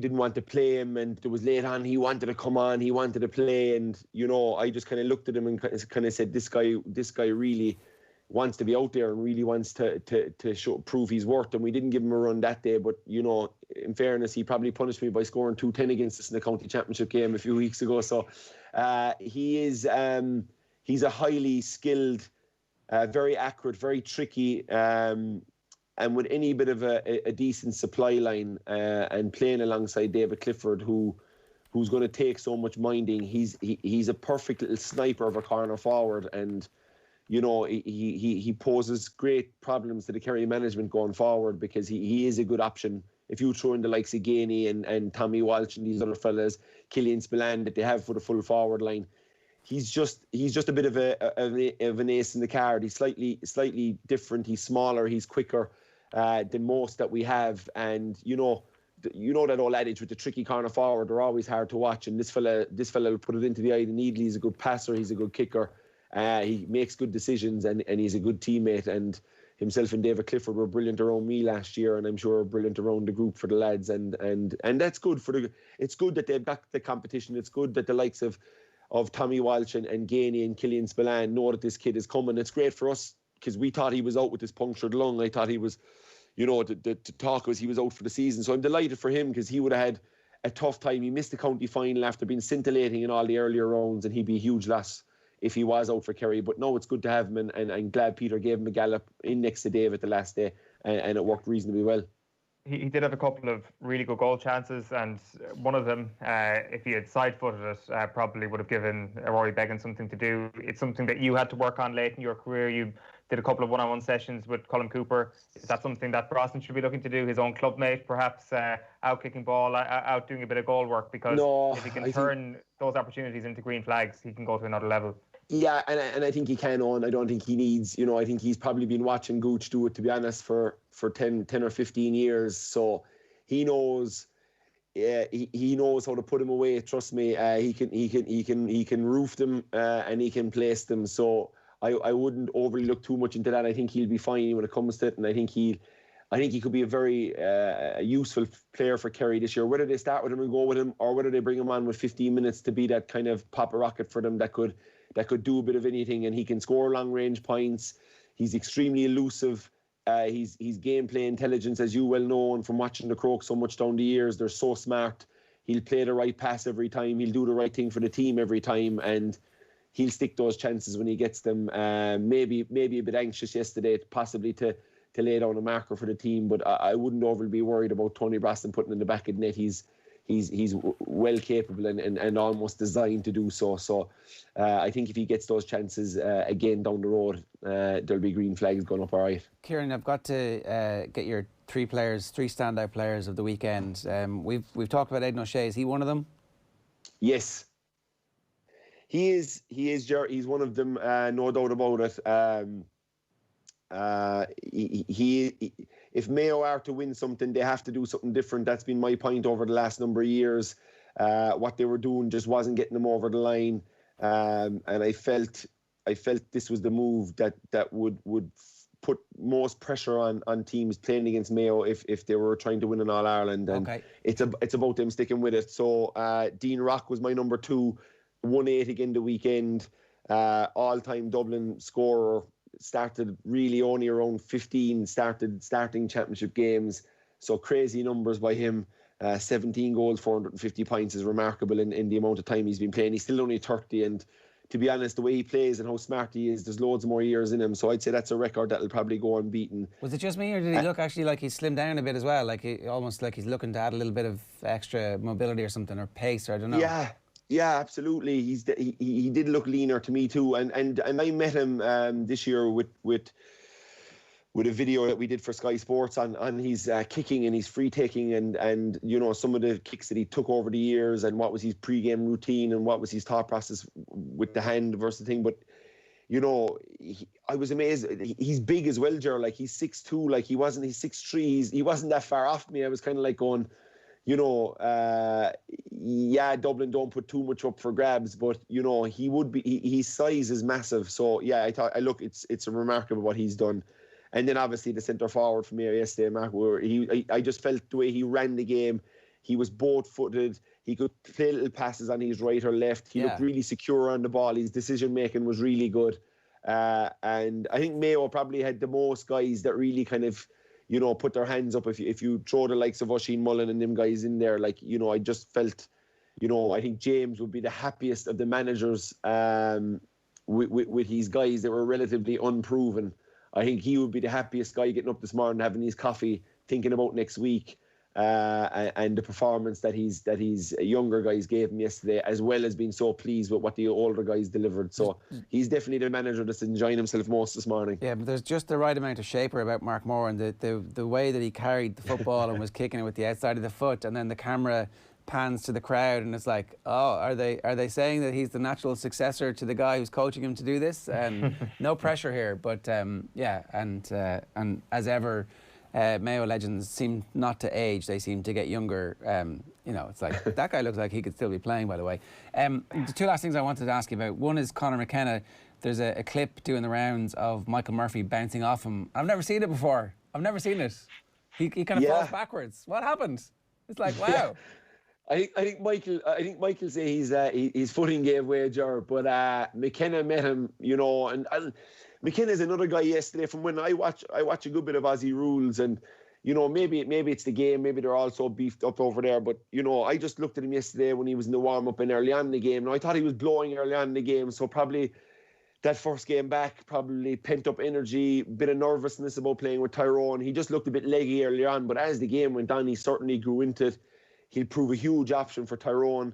He's bigger and stronger than I thought. Now, obviously, he's strong. He's been out Aussie rules for 6 years. They've obviously put a lot of muscle on him, but just his body shape, I just thought he was a leaner guy, but he just looked like a horse late on late when he went in for that goal yesterday. It looked like he'd be hard to stop. So, exciting for Tyrone to have him back. If you throw in McShane when he gets back in there, Tyrone will still think that they've hope down the road, and it's good for the game to get these guys back. Be nice to get Mark O'Connor back from Geelong too. But he's best of luck to him in his final. And just a little Johnny Curran too, Ger, just to mention him, very tough for the Tyrone GA community when we're talking about they've got one guy back. They lost a great man yesterday, so condolences to him and his family and all involved with Tyrone GA. Very, very tough situation there for all his past teammates.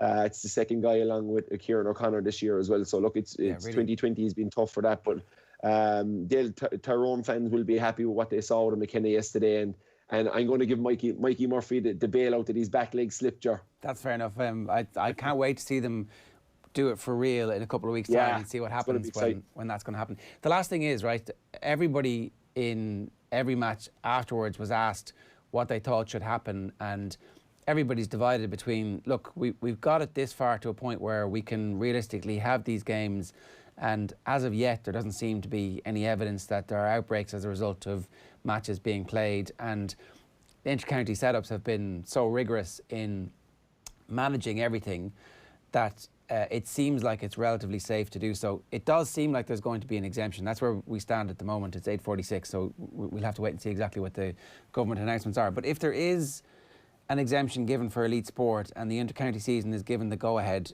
should the teams and the GAA at this point try their best to get this season away? Yes, I think they do. There's not much of it coming from players to players. All the cases that we saw were probably from scenes of people winning these county finals and losing the run of themselves with alcohol on board.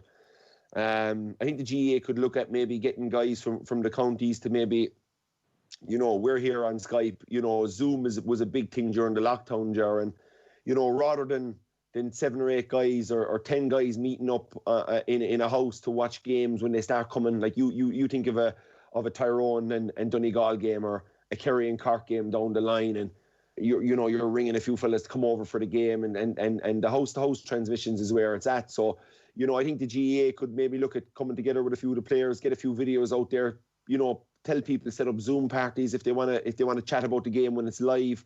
But just not to be going around to each other's houses. I think we should try and get this GAA played, because it is like, look, we're all sports people.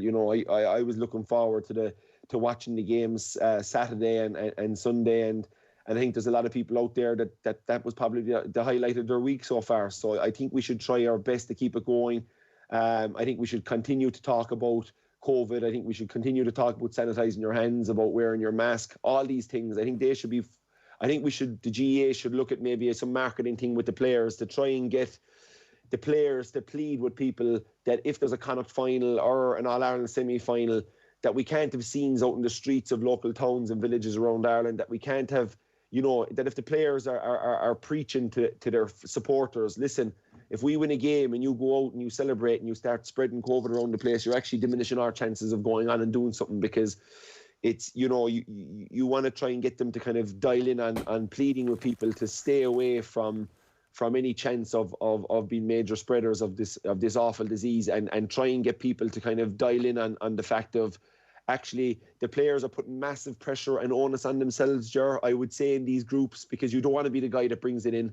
So I'd say the players are constantly washing and sanitising and masks on and being careful, because they have to be. They don't want to be that guy that brings it in. Yeah.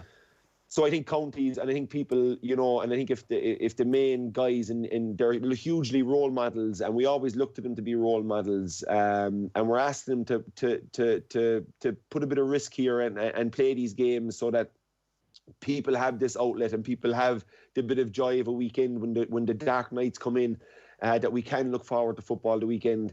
But I think we do need to dial up and ratchet up the demands of us as a nation on how we're looking after ourselves, what's expected of ourselves, and trying to get through to maybe the younger people to hold tough for a while and to not be seeing the scenes that we've seen lately, where people are all over the place and kind of in big groups and hugging and all that. And it's all drink on board. So the pubs are closed. The off licenses are the ones that are a major.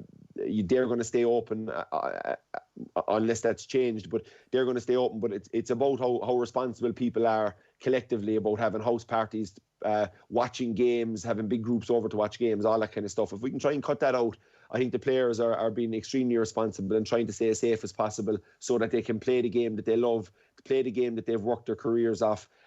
You've guys coming near the end of their career that definitely don't want games called off. So I think it's doable, and I think we should try and push on as best we can with it. All right, good stuff. Thanks a million for joining us this morning. That's Kieran Donaghy giving us some thoughts there and some fairly sound advice as well. Now I want to talk about this. The 2020 GA Football All-Ireland Senior Championships are almost here, fingers crossed. To mark it, Super Value and OTB are calling on GA fans across the country to support #WhereYou'reFrom. Are you the country's most devoted super fan? Well, we wanted you to send us your videos with the evidence of how much of a super fan you and your family are. There are some brilliant prizes up for grabs. Send your 20-second videos of a pre-match speech, your pre-match setup at home, or your live match reactions. We want to see why your county teams mean so much to you. Get them into us on social media using the hashtag #WhereYou'reFrom or on WhatsApp 0879 180 180, and we'll choose a winner every Friday during the championship. Each weekly winner lands a €200 voucher for a Super Value near you and the chance to star in Super Value's Superfan series.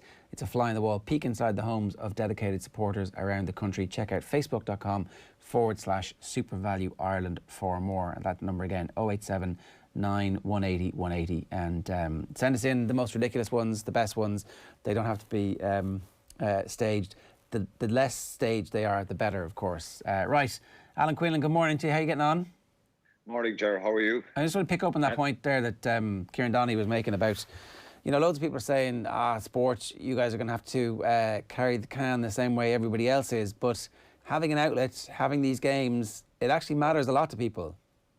Yeah, it does. I think obviously there's a certain level of concern there about the safety and the spread of COVID, and but sport gives people a lift at the weekends. People look forward to it. I know that a lot of the underage games have stopped, but elite sport is the last kind of thing we can watch at the weekend. So hopefully it goes ahead. I think there's been a lot of issues and problems with celebrating and stuff like Kieran Donaghy says there, and I think we need to learn from that going forward, and hopefully in the next little while that we'll get some solutions to COVID. There's a lot of positive stuff about vaccines and treatments and stuff, and hopefully we'll see some of that by the end of November.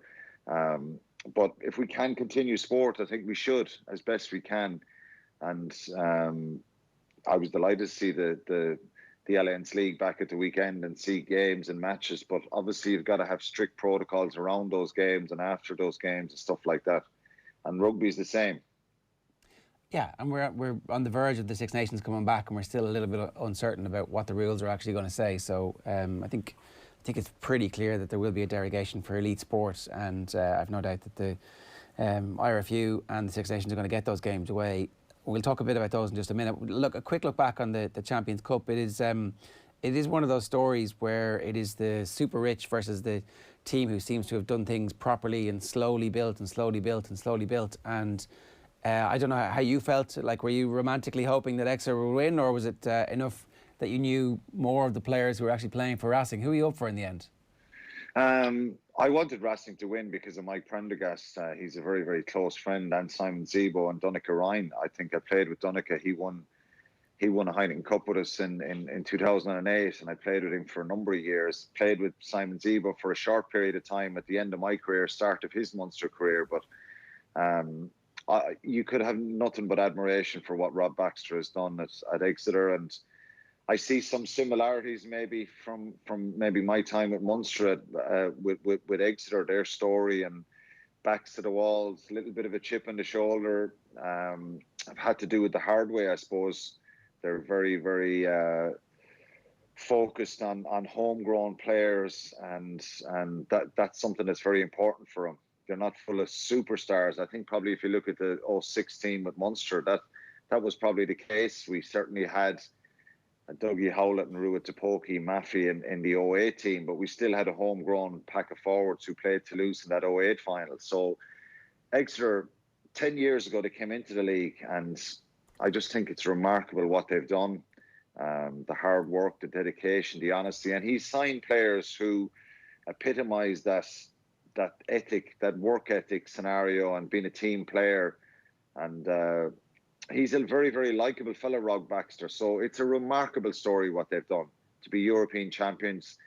I don't think there's an asterisk around them winning it, because they've won 8 games, drawn 1 out of 9 to get to the final and to win it. So I think they rode their luck a little bit in the second half, and Racing are definitely have probably more potential to hurt opposition, and they've more probably high-profile players. But in fairness to Racing, they've changed their tact a little bit in the last couple of seasons, and they're bringing a lot of young players through from their academy as well. So it was a brilliant final, fantastic spectacle to watch. And in the end, that bit of doggedness and resilience and togetherness won the game for Exeter. Zebo played pretty well? Yeah, he was fantastic. He was brilliant under the high ball. The 2 tries, I think the first one, lands in his lap, and for a winger or full back, most of them will score that. So, but it's the second try is brilliant. He runs in that outside line, takes the tackle as Stuart Hogg, has enough strength and power to wriggle and twist and turn and get over the line. And you saw his reaction from both tries. I think he was really up for it and looked devastated after the game. There's a lot of people tweeted and stuff on social media, why did Racing take him off? I kind of had that impression myself, but I spoke to Mike Prendergast on Saturday night, and Zebo actually came off himself, both his calves cramped up. So it wasn't a decision by the Racing coaches to take him off. He was fantastic, and he looks lean. He looks fit, sharp, good under the high ball, and had a brilliant performance. Oh, what we miss, eh? Yeah, I knew you were going to talk about this, and should he be back in the Ireland squad? Based on his level of performance, he'd be starting at full back for Ireland on Saturday and against France the following week, this performance. But look, it's down to the unwritten law or rule by the IRFU not to pick players overseas. I understand that the rule exists, and I know exactly why the rationale for the rule to exist came into being in the first place, and it's obviously worked very well from an Ireland perspective up to this point. You would say that life has changed and that there is a global pandemic on, and we're currently reviewing our situation, and we have a gap at second row and we have a gap at full back, and I mean, there's 2 fellas at Racing ready and willing and able to go. Yeah, look, I suppose it may change. It may change going forward, and the coronavirus may change that. I think the whole approach. I think I've said this a few weeks ago, the thought process and the review after the World Cup, all that kind of stuff came up, and it's something that could be looked at. But as I've said all along, it opens the door for a potential for players to leave, and that's not a good scenario. But look, who knows? It may change. Ian Whitten and Gareth Steenson are at Exeter. Gareth Steenson barely played for, I don't think he played for Ulster. Left and went to Exeter 10 years ago, and has just been incredible for them. Fantastic player. And Ian Whitten, he's an Irish international. We can't forget that at 12. He was brilliant on Saturday as well for them. So there was 5 Irish guys involved, and two are very happy that they've won a European Cup, and I think that was a really special win for Exeter, and they deserve it.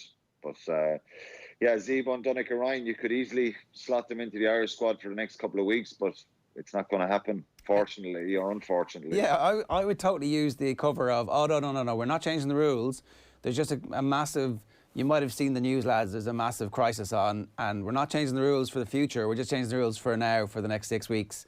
And then isn't Donaghy Ryan retiring at the end of the year anyway? So you could practically say, well, look, it's the end of his career, so we're just using him because we think it is. And there's a chance that Zeebo might come back to Ireland next year anyway, right? Yeah, there is a chance. But again, I wouldn't do it, Ger. I know from the playing point of view and the potential and the quality of these players, they would add value. But, Quinn Roux, Alton Delan, Tadhg Byrne, they're the guys who want to start next Saturday with James Ryan in the second row. I think if you have any more injuries in that area, you might have to go, Jesus, let's bring Donaghy Ryan back and put him on the bench, or even in Paris, bring him over for that week if you had injuries next weekend. You wouldn't even have to pay for the flight. Yeah, well, you'd have to bring him to Ireland first, and train with the squad. I think if Hugo Keane and Shane Daly, what do you say to them if you bring Zeebs back? They might be poached by a team in the next year or two, and they could say, well, I'm an Irish international now and I played throughout the end of the Six Nations or the Nations Cup, but I'm going to go to France and I'm still going to be picked. So you're damned if you do and damned if you don't. Some people think the rule shouldn't be there. I think it should be there. The only thing is that the rule is kind of made up because they let Johnny Sexton play, and that's like, you just make up the rules whenever you want to. And they didn't apply to Johnny Sexton. I think it changed. To be fair, Ger, it changed after that, and I think Joe was quite strict in that. And obviously, that's not Joe's sole decision. That's an IRFU decision as well. So, I think they kind of rubber stamped that interpretation more strongly after the Johnny Sexton thing. So, look, it did happen with Sexton where he was being picked, but I think they looked at it at that stage and said, look, we can't go down this road because some of our top players will be gone, and then that'll affect the provinces, which do help. Having all the players here makes a massive difference. And but look, we look at the World Cup last year, and I was, for someone who was pretty strict and I'm still fairly strict in it, of not picking players overseas. Everything was put on the table, and I think it needs to be looked at and reviewed. And I'd have no problem if this decision came out. I wouldn't be jumping up and down saying it's a disgrace and it shouldn't happen.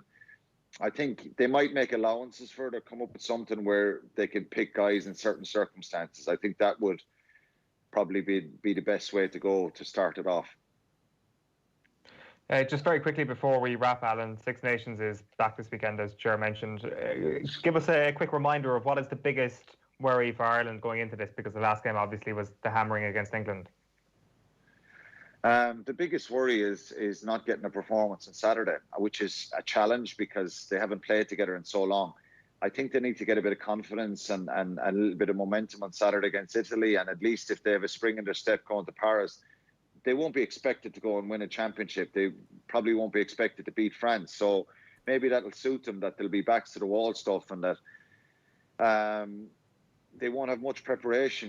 That's the concern. So I think we can't just look for the next 2 weeks at a kind of dogged, kind of limited game plan. I think we need to be expansive and go for it a little bit and try and move the ball around a little bit. And if that happens, then, well, look, if they don't win in Paris, if they beat Italy on Saturday and they don't win in Paris, it's not the end of the world, because it's a tough place to go and win anyway. So that's probably my biggest concern, is just getting a performance to start off on Saturday. It'll be hard to just go to Paris and turn it on if they don't get a little bit of momentum next Saturday against Italy.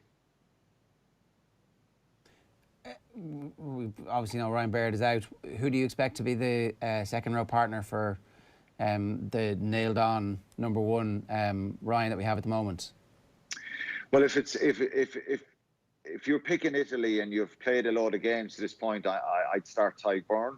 But then you're going to Paris and you're going to play, Willems and he's just a monster of a second row and just a big, massive pack. And I think then I'm kind of thinking Quinn Roux and bringing Tadhg Beirne off the bench. Ultan Dillane is someone who I think is very unlucky in the last year or two. I think he's so dynamic and abrasive. But for me, I think maybe they'll go and move the ball around a bit and try and move it away from the French pack the week after. And if that's the case, it's Tadhg Beirne. And if not, I think maybe start with Quinn Roux against. But I don't think you can pick a team for Italy and then make changes. We need to pick a team on Saturday that's probably going to start against France the week after. And it's not going to be perfect. Ireland are not going to get a perfect performance on Saturday, but they have to get some momentum, a little bit of momentum going forward, that they feel that they've come together a bit, and that you're never going to get a perfect performance. And it'd probably be, playing against the Italians can be very frustrating at times, but it's probably Quinn Roux that starts. Yeah. You sound very worried about how Ireland are going to do in these two games, actually. Just kind of... Well, I do you know what? If I was a player myself, Ger, I think, what would I want? I would want to actually throw caution to the wind, because, do you know what? 2 performances in the next 2 weeks of pats in the back saying, God, that was, the effort was great and the work rate was good, and if this happened and if that happened, I just think we need to play a bit of rugby. Throw the ball around a little bit and really go for this. And if you make mistakes and you give in an intercept or lose a ball in contact, going for an offload, I'm probably gone too far saying that, because it needs to come back a step or two. You need to try and play cup rugby to win 2 games. It's like a semi-final final.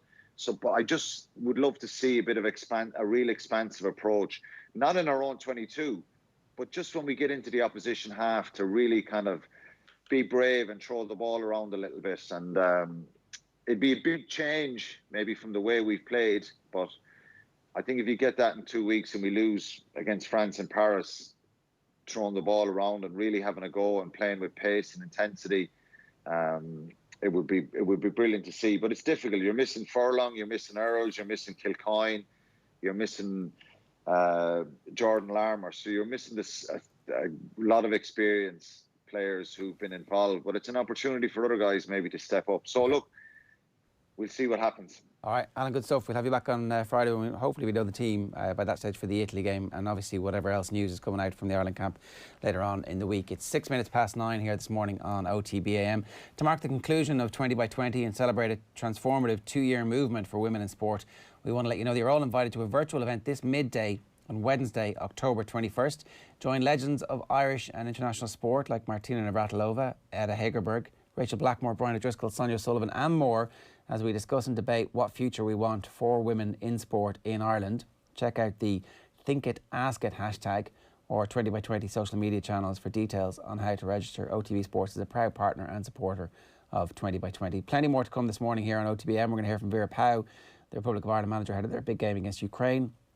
We talk football with Mark Lawrenson after a disastrous weekend in terms of injuries from Liverpool's perspective, and we'll also bring you our Gillette Pressure Rankings. All of that to come in just a moment. OTB AM. This is OTB Sports Radio. Looking for a football show with a bit of a twist? Ferguson has a knack for seeing Maverick and, kind of creative genius and sort of letting it flow. Team 33, the football magazine show for the football purists. The very best interviews with the cult heroes of the past and a look at the cultural side of football. Team 33. Live at 9 p.m. every Friday on OTB Sports Radio. Live 24/7 on the OTB Sports app. Into sports. 20 yards out, Ursh to shoot, don't shoot! Oh, what a goal for Fabinho! Wow! Then get into the all-new OTB Sports app. I think when he apologises to me, I probably will say hello to him, yeah. No. Videos, sports news, live scores, interviews. If Fabregas is going to come up to me in the street and give me some of the mouth that he would have given me on a football pitch, what do we get a slap? Plus exclusive content on the OTB Podcast Network. The biggest names in sports. Ready when you are. Search OTB Sports on your app store and download it now. OTB AM. With Gillette, we don't just play the game, we change it. Gillette, made of what matters.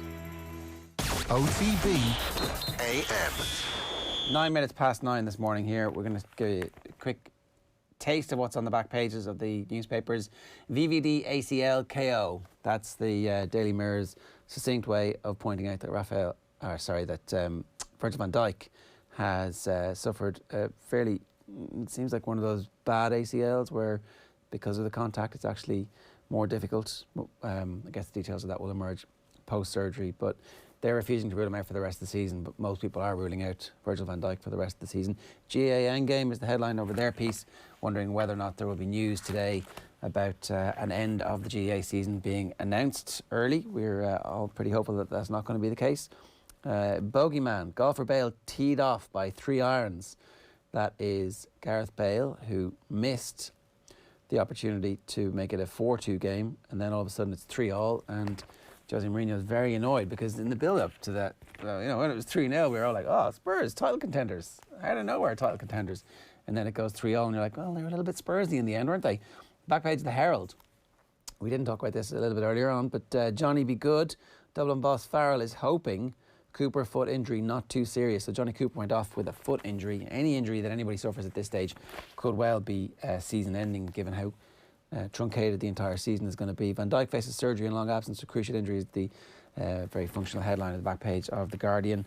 Is this the London Times? Will football ever return to normal? This is after a picture of Lanzini celebrating after the 3-all draw, which was live on Off the Ball yesterday. The Irish Times is going with worlds apart, so it's a picture of the Bledisloe Cup. Full house for Australia, New Zealand. New Zealand obviously pummelling Australia after the draw last week. That's what happens. And which one is it? McCool Park in Stranorlar in County Donegal yesterday for the Donegal-Tyrone game, which, maybe they did things down there that we could have done here. Maybe they did. Maybe there was a different circumstances there. Who knows? Joyce takes rap from Mayo mauling. There's a great picture that's on the front of all the papers. It's an unnamed supporter trying to get a glimpse of the action inside Tuam Stadium. And that was Porrick Joyce taking full responsibility for that. The London Times says Van Dijk may not play again this season. And that picture of Aiden O'Shea climbing Aussie rules style on his opponent. A remarkable photograph that has already been photoshopped into a million different memes. GA meme season is going to be good this year, Owen. Oh, it's going to be so good. That's off to a flyer with that one. And it's a meme that you got from 2 different angles as well. Phenomenal photography yesterday in June. Yeah. So where do you want to go?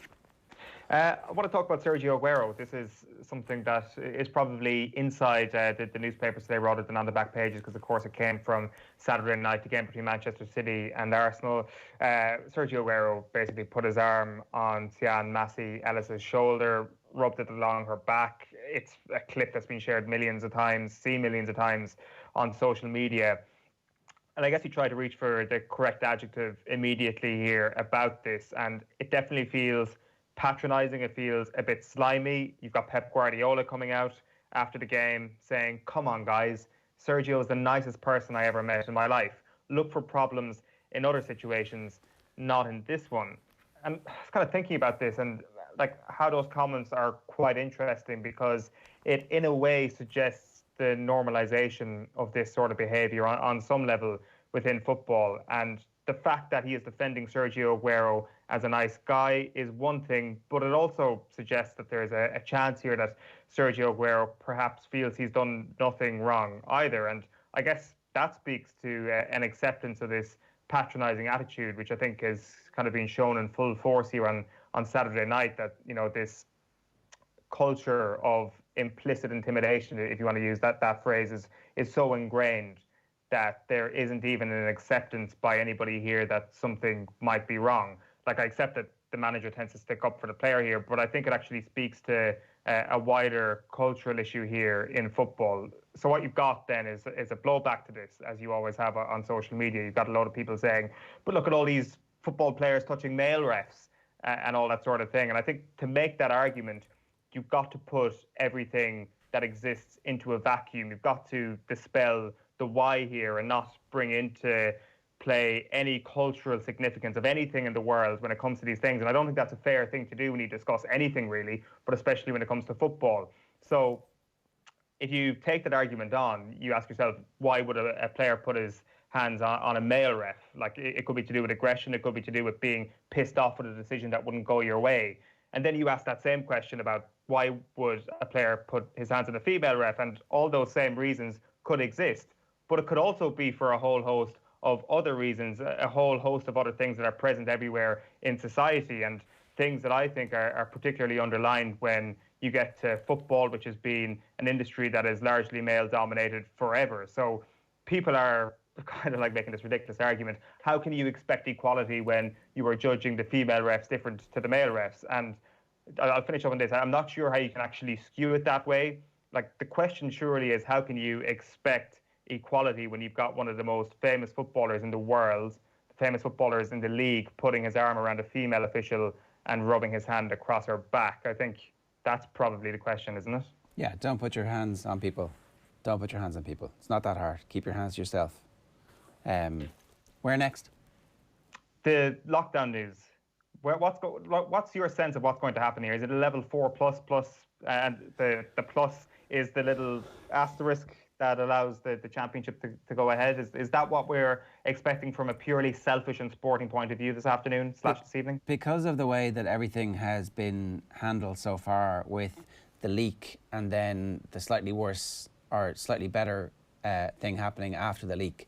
Because there have been instances where stuff was leaked. I was like, oh, that's actually not going to be too bad. And then a bombshell comes. Like, that's not traditionally how this works. And there's been other times when the leak has been absolutely cataclysmic, and then they don't do that. So, you think back to 2 weeks ago when it was, they're asking for lockdown for level 5 for the whole country. And I was like, no! And now it's like, geez, maybe we all need a level 5. So, I just wonder.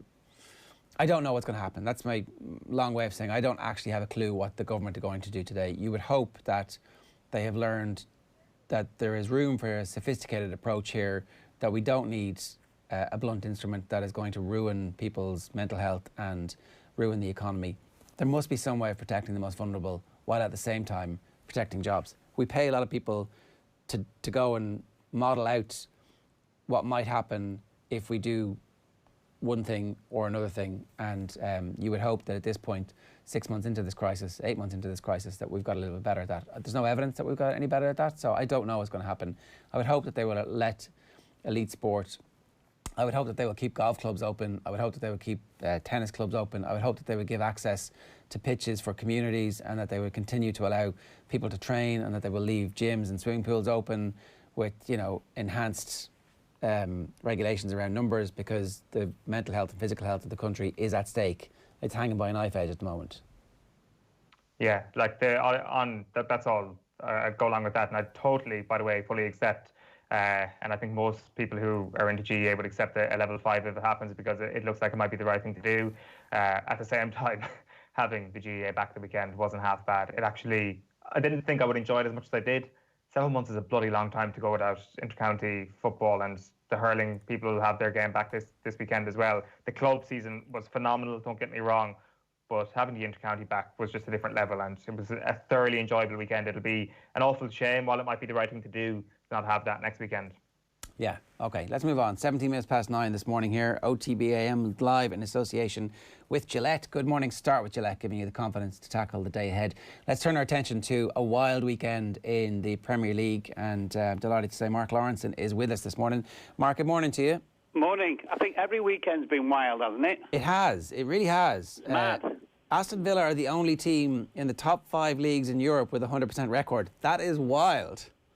That is wild. And also, when you looked at that game yesterday and look at nearly all the other games every weekend, the amount of goals that are scored has been amazing. And I would still maintain, I did quite a few games in terms of commentary towards the end of last season in the lockdown, and they are still, whichever way you look at them, they are still glorified friendlies where the players generally are not under anything like the pressure that they would be with supporters, obviously. I think that's having a massive impact, and it's having an impact on in different ways on different teams and in different ways on different players.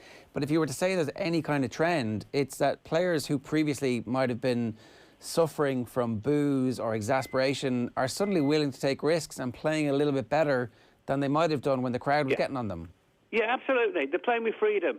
And, the other thing as well is, is that we should throw in the referees are letting the games go, which is even better. So, and I don't do any of the stats to drive me mad, but I think it seems to me like the ball's in play a lot more than it used to be as well. But yeah, I think if you are shall we say, a passing midfield player who's prepared to take risks trying to play somebody through in terms of for a chance at goal, I think your life's completely different. It's like just keep trying to do exactly that. And if it gets cut out, it gets cut out. And you haven't got 50,000 people going, oh my God, not again. You keep giving the ball away. So, and I think strikers as well are not frightened to miss anymore. So in many ways, it's really, really good. But, of course, it is just not the same, unfortunately. No, it really isn't. Let's talk about the big story that has emerged since the Everton game, and that is that, as everybody feared when the injury happened, that Virgil van Dijk has had ACL damage. And, look, the contact ACLs, they can be worse than the non-contact ones, just because there's also extra damage done and it takes a little bit longer for the swelling to come down, all that kind of stuff. It's terrible for him, given how well he's playing, and I know the Liverpool fans were like, oh, it's terrible for us, but it's terrible for him because he was literally cresting to be one of the best players in the world over the last 18 months. If he wasn't already, probably the best defender in the world. I can't really think of anybody else that would really kind of be up there with him. So, you know, and the thing about the guy is not only is an outstanding player, but also the effect he has on people around him. I mean, he probably played with 4, I think, if not 5, other Liverpool players alongside him in central defence, including Fabinho, etc. And he just made the whole thing look so easy. He made them look great. The game so easy. Everything about him defensively, but his passing, his threat at the other end in terms of scoring goals from set pieces, etc. And you know, when Henderson wasn't playing, also he's been a very, very good leader. So yeah, it's a tough one, and I think the problem for the club at the moment is not so much the replacement. It's just when they can get him to have the operation, because as you rightly say, you know, all the swelling and the soreness really has got to go before you can go under the knife. So I don't know. You're looking at it, and I would probably be surprised if he's actually back by the end of the season, because they say about 6, 7, 8 months, but then he's got to get fit. So it's almost a write-off for Liverpool, which is a massive problem for them. What's the medium-term fix here, Mark? Obviously, Fabinho goes straight into defence. Is it alongside Joe Gomez? Is that your new partnership at the heart of defence? And do they need to invest in January? Well, I think Matip. I thought Matip was quite good at the weekend. So he might have to go. Klopp, this is might have to go Matip and Gomez. I think the problem with Joe Gomez a little bit is that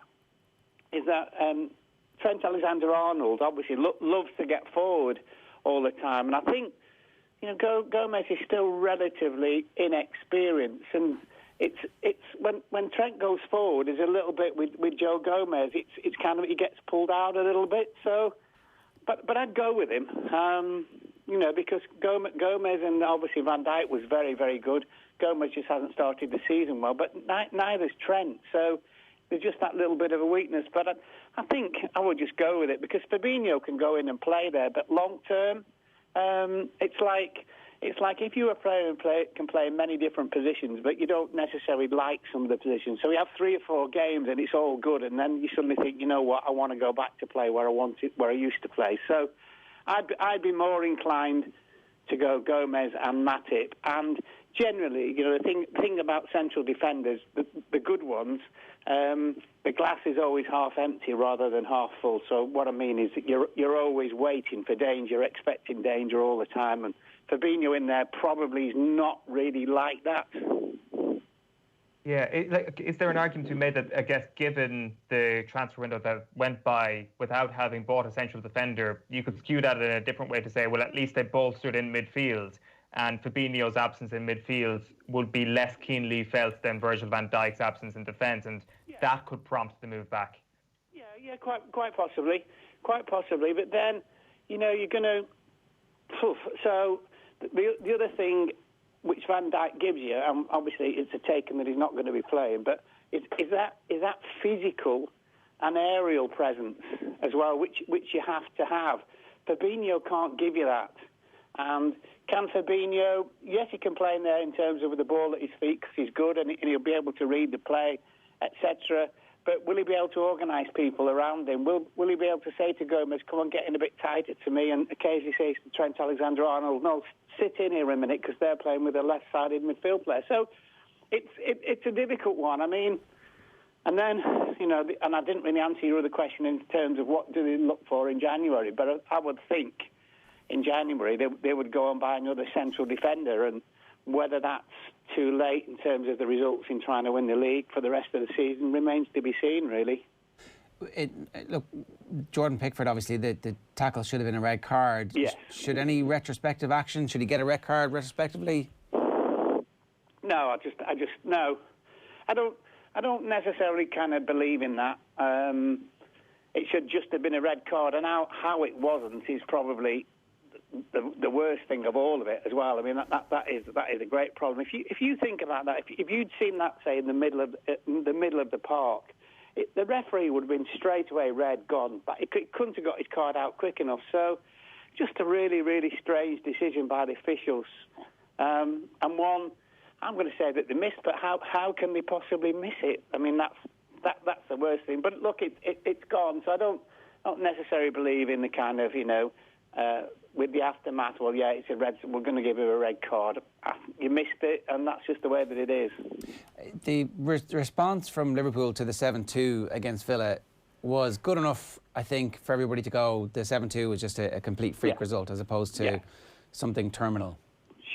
Well, yeah, I mean, you know, the thing about the 7-2 is obviously, well, let's start with the goalkeeper. To be honest with you, I mean, for me, Adrian, he couldn't keep bees, so he couldn't. He's not a goalkeeper for me. He's just not good enough. But then you have that problem where, you know, who would you attract with lots of experience to be a number 2 at a football club? Because if you kind of, you know, a good goalkeeper, you don't want to be number 2 if you're going to Liverpool, because you know you're never going to play unless Alisson's fit. So that therein lies the problem. And also, when you know your goalkeeper's not great, you play a little bit different, and you start to look a little bit nervous because you're thinking, what's he going to do? So that's the big issue. And I think in fairness to Aston Villa and Grealish, they did a great job on Trent Alexander-Arnold. So, you know, but where this is the way that Grealish played, and he was bringing not only Trent over to him, but also Gomez as well, and there were great big holes appearing. So it was a good response.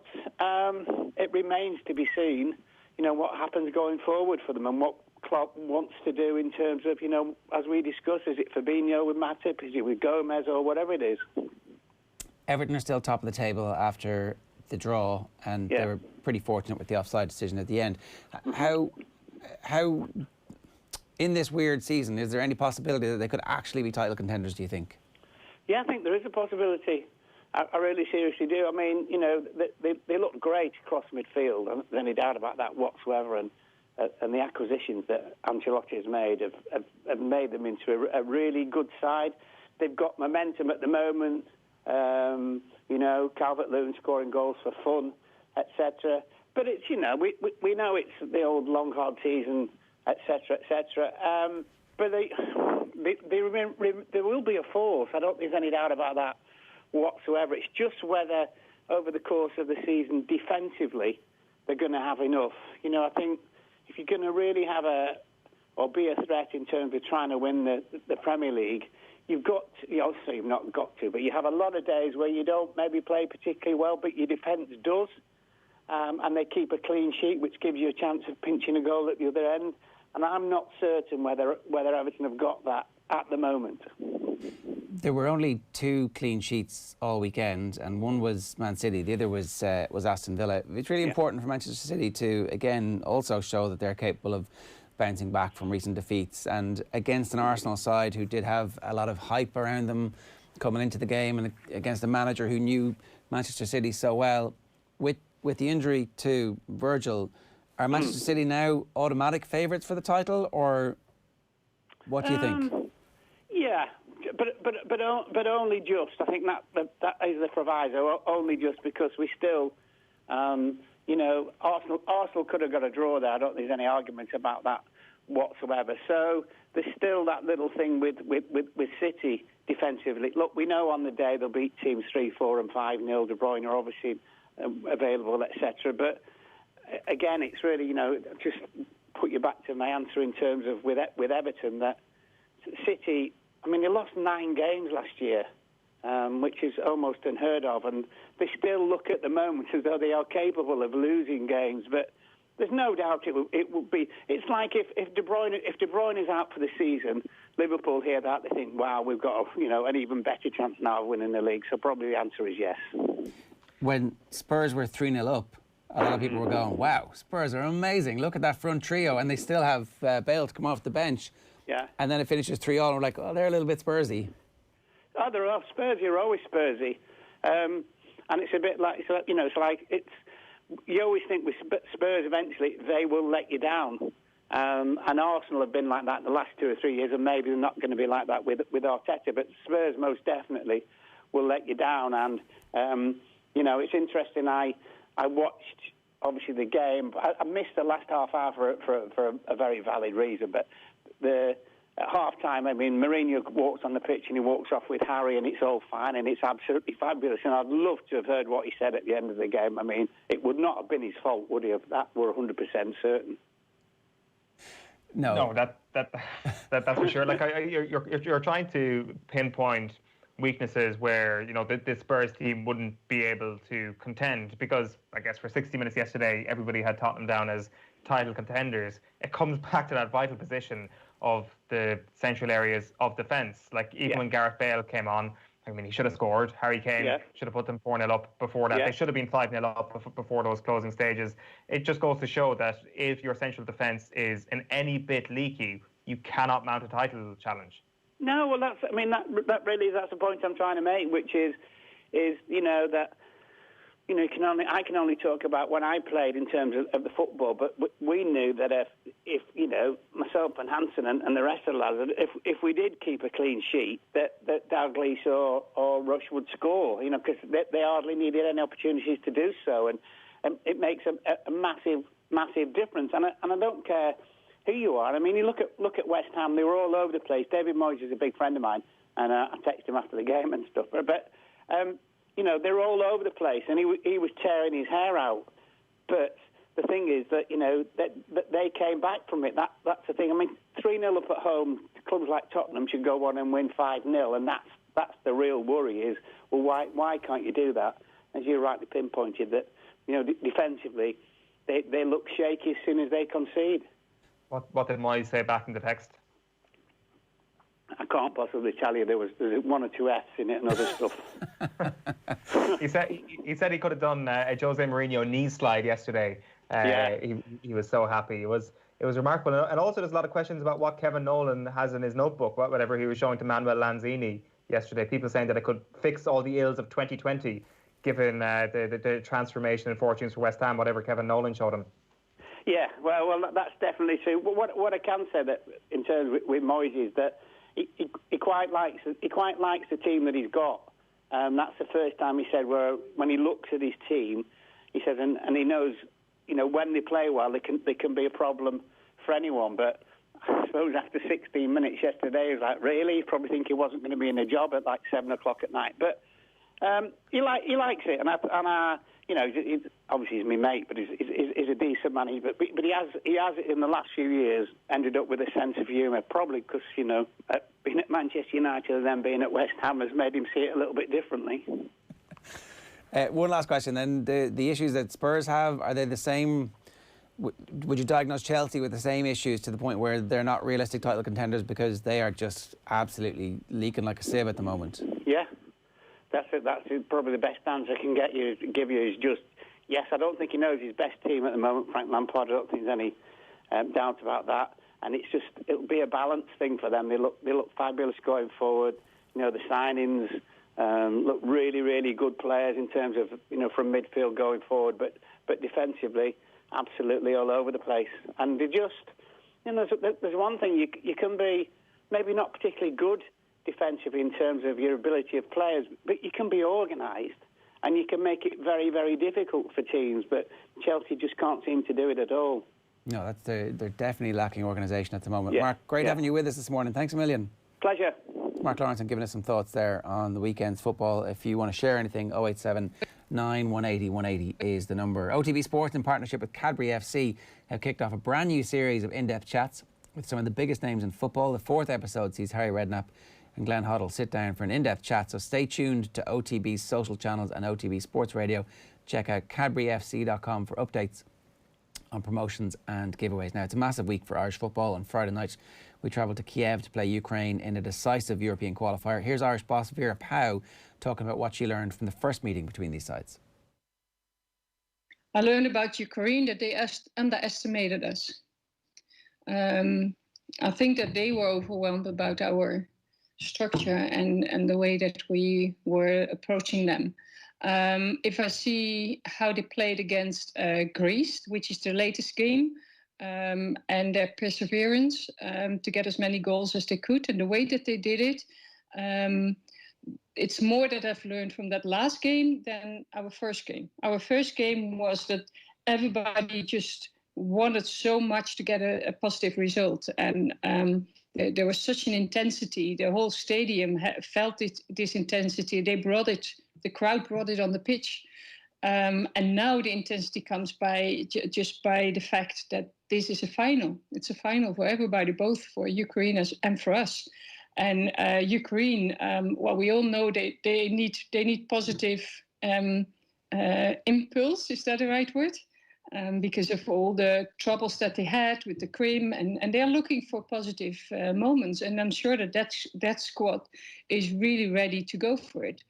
But we as well, because yesterday I was talking to a player and she said, this is most likely the most important game of my career. This was one of the veterans. So it's fantastic that we can play. I'm very happy that we played Germany last month, so that we've seen each other, that we know where we stand, we have prepared, and we'll see on the pitch with the final dots on the I. I feel privileged. This team has come from so far over the last years, and I'm just now at that last little bit. So I'm so thankful of everything what has been done before I was in charge, so that we are actually in the position now already that we can qualify for playoffs. And I feel privileged to be the coach of this team, because the determination is so big. They are so ready to make this last step. And as a coach, to jump into a situation where a group is on the edge of that, they feel this is our moment. That's just a joy to work, and it's fantastic to be in that place. And I hope that I have been able to add that little thing that they needed from that moment on. But I'm very much aware that I'm the one who's privileged. Well, it concerns us very, very much. The only thing that consolates us is that we are so much aware this week of it, that I think that everybody has self-isolated herself. What I heard is from all the players that they were really trying to get away from people. I've isolated myself. My staff has isolated themselves. I've not been out to friends. I've not been out to family. I just went to the shops like all the staff. And we hope that it stays away of our squad. We get tested in Germany. We've learned from that because now if somebody's positive, first of all, you don't have to get her out of the country from Ukraine. But second, we can then fly in somebody easily. So we travel on Thursday, playing on Friday.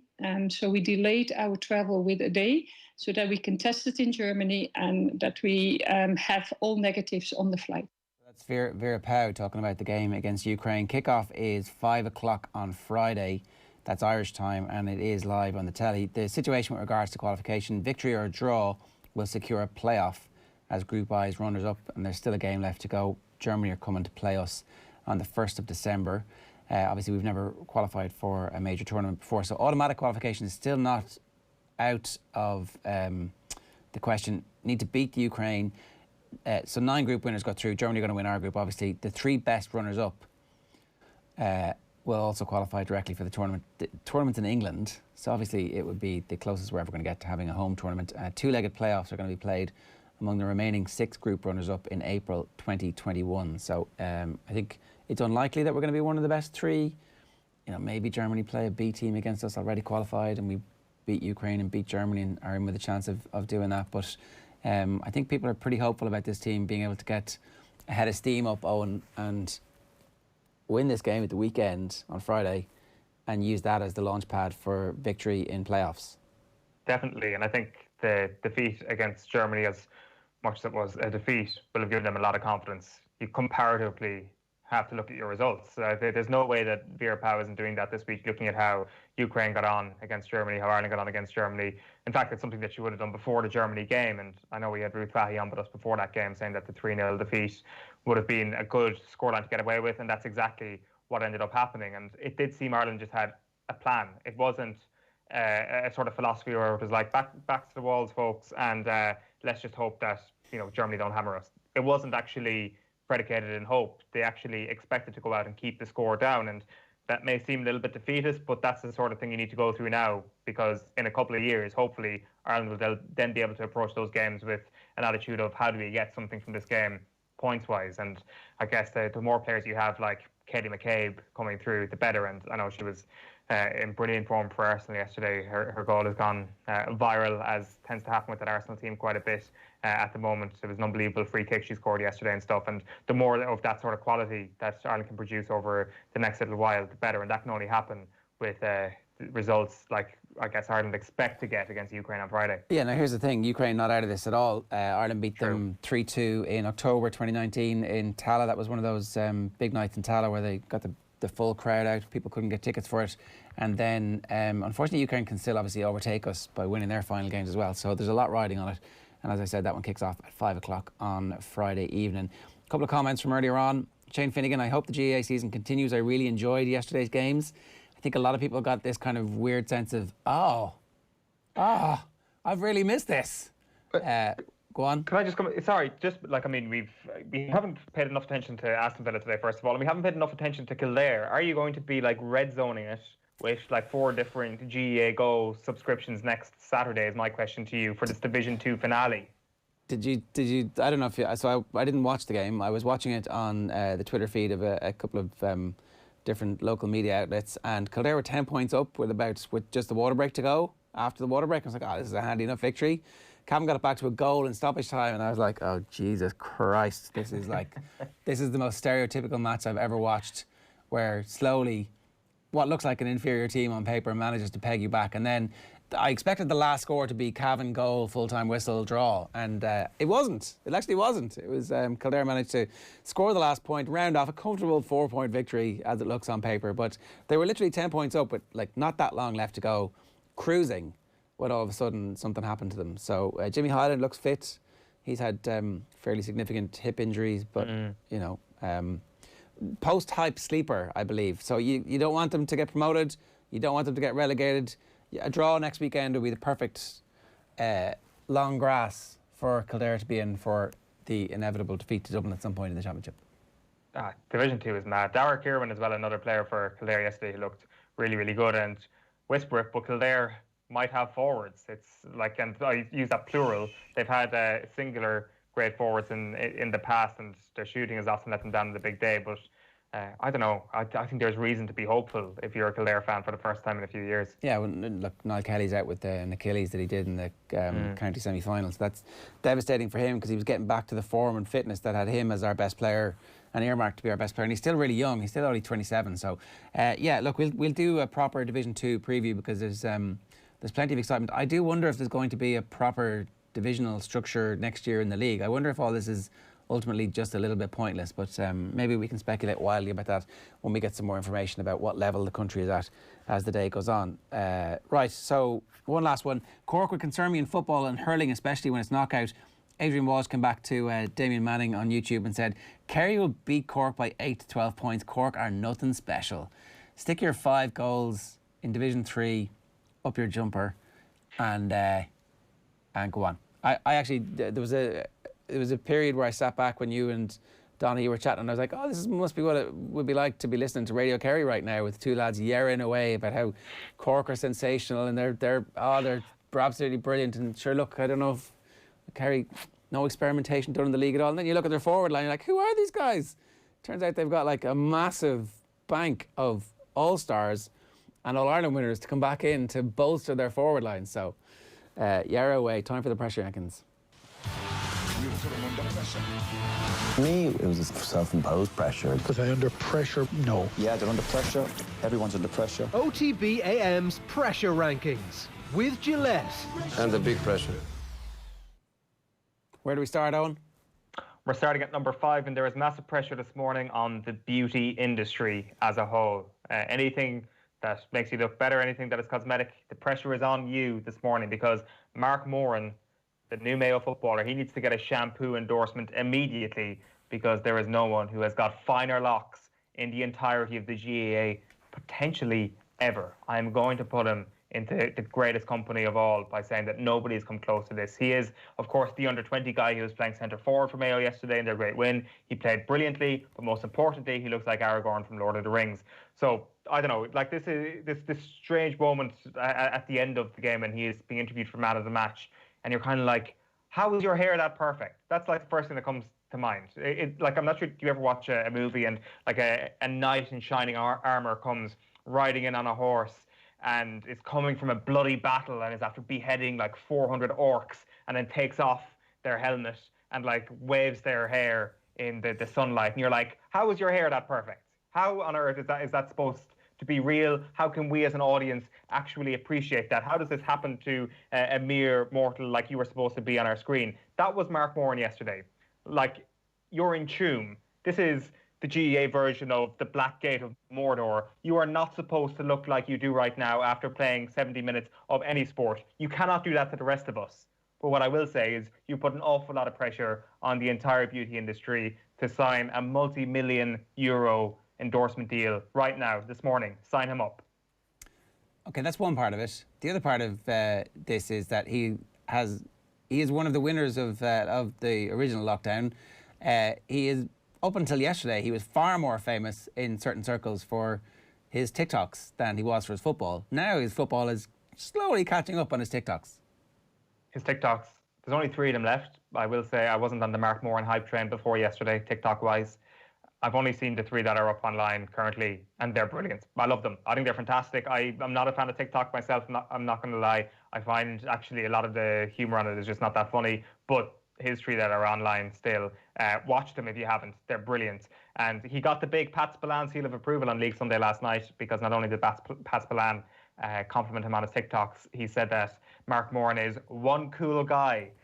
And really, is there anybody better in the country to give you the one cool guy endorsement than Mr. Pat Spillane? So it's all coming up, Mark Moran. Okay, so he's number 5 in our pressure rankings today. It's more the pace with which the rest of the world needs to catch up on his endorsements.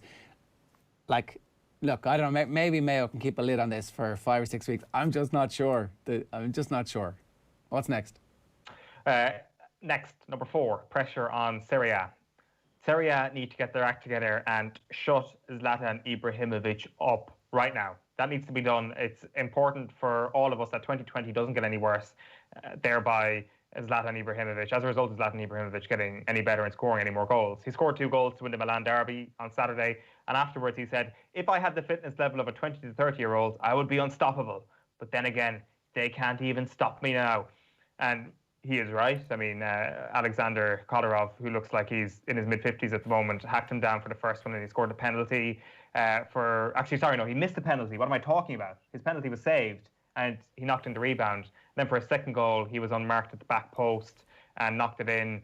And Milan are now top of the league, and quite frankly, something needs to be done about it, because what we're just going to have over the next couple of months is Zlatan scoring more goals, and he will continue to reappropriate Chuck Norris quotes for himself.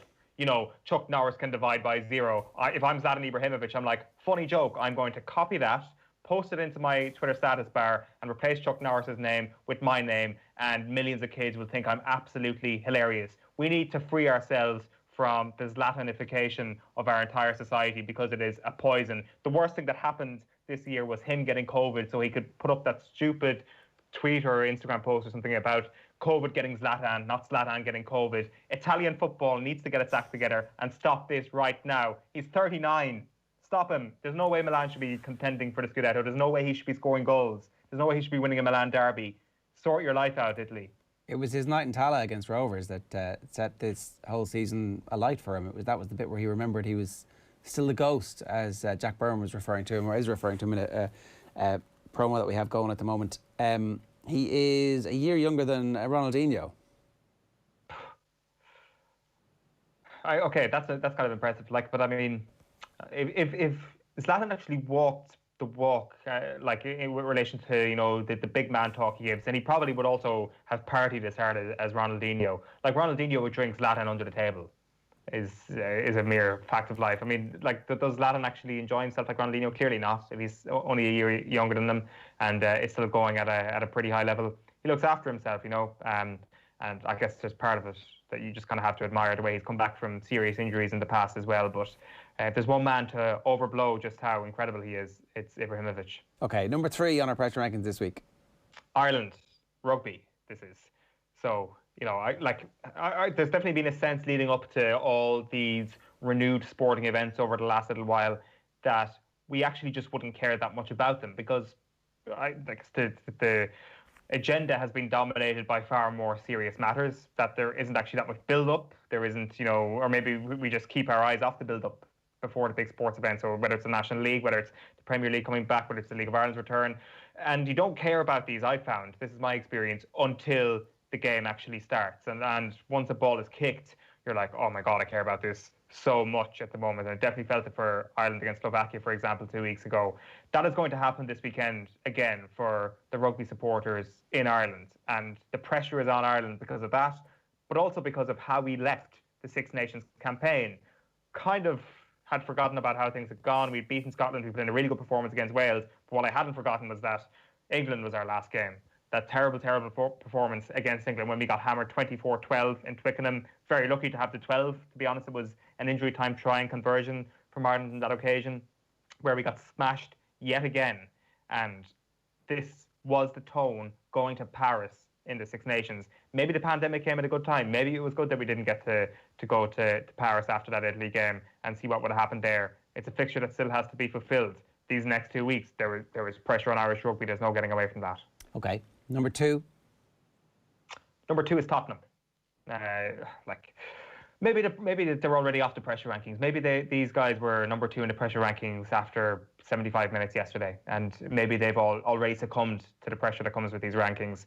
But they were title challengers for a while yesterday. I definitely was believing it. Jose Mourinho, in the aftermath of the game, said it was exactly when we were in control that we conceded the first goal, and their belief went up. My guys were not strong enough, he says, to cope with it psychologically. And in the last few seconds, we lost 2 points. I have to analyse the second half, and I have to do it internally. But for you, I prefer to say that football happened and praise West Ham's belief. His players can't cope with it psychologically. It's almost as if Jose Mourinho knows that the pressure rankings are coming on a Monday. It's almost as if he knows that this is the sort of fodder we thrive on a Monday morning. He is basically saying that they were under pressure to not do very much yesterday, just hold on to a 3-0 lead against Moisey, and they didn't even manage to do that. Robert Snodgrass was their impact sub. And I like that viral tweet that went yesterday saying, from a Spurs fan saying, we have Bale, they're bringing on Lanzini with a load of crying, laughing emojis. One of the best cold takes exposed moments of all time, really. That sums up the position that Tottenham were in yesterday. And it was just one of the most remarkable collapses you're ever likely to see. At 3-0, I was thinking, geez, Matt Doherty's never getting back in this team. And then it's like, yeah. It must have been slightly bittersweet for him to see what was happening in the second half there. I was like, oh. Now, he obviously is not known to be the greatest defensive player in the world. His talents are certainly more in the attacking side of things. But, plenty of games coming up. We keep hearing about the fixture list thick and fast and how important the cup competition is going to be for Jose. So there's room still for Matt Doherty to get back in. I'm not panicking about him just yet.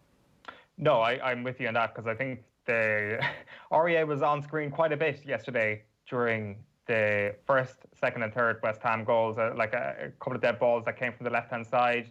He was under pressure quite a lot, so they were attacking the left. I know that their first big chance of the game came down the right channel as well, and Reguilón is probably going to have a question asked. Of course, Davinson Sanchez is going to be the man that most of the questions are going to be asked of. But I think you're right. I think that Aurier looked cemented in that team. I thought that whole team looked like it was going to just keep playing until they lost the game, which didn't look like it was going to happen quite soon. And then everything changed, and maybe Doherty goes straight back in.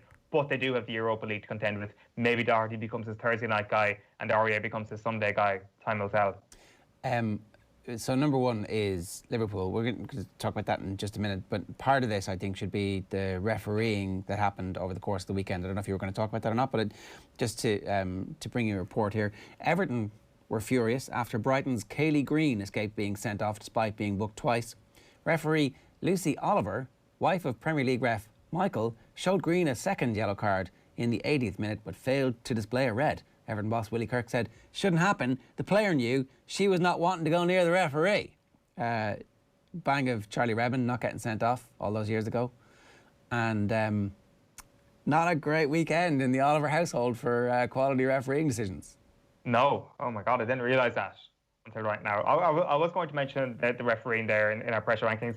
I'm also thinking mid-pressure rankings lineup here that actually the pressure is not on Liverpool at all. Is there?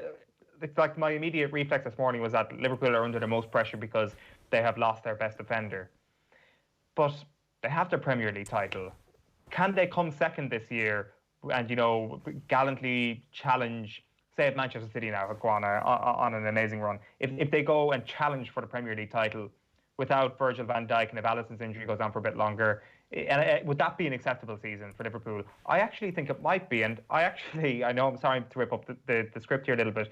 I think Manchester City should probably be on top of this list, even though I've actually picked this list. And it comes from the conversation we were having with Mark Lawrenson earlier. They have gone and actually said, we are going to invest in an area where we've had injury trouble before. They brought in Ruben Dias for a huge fee. He looked very, very good on Saturday night.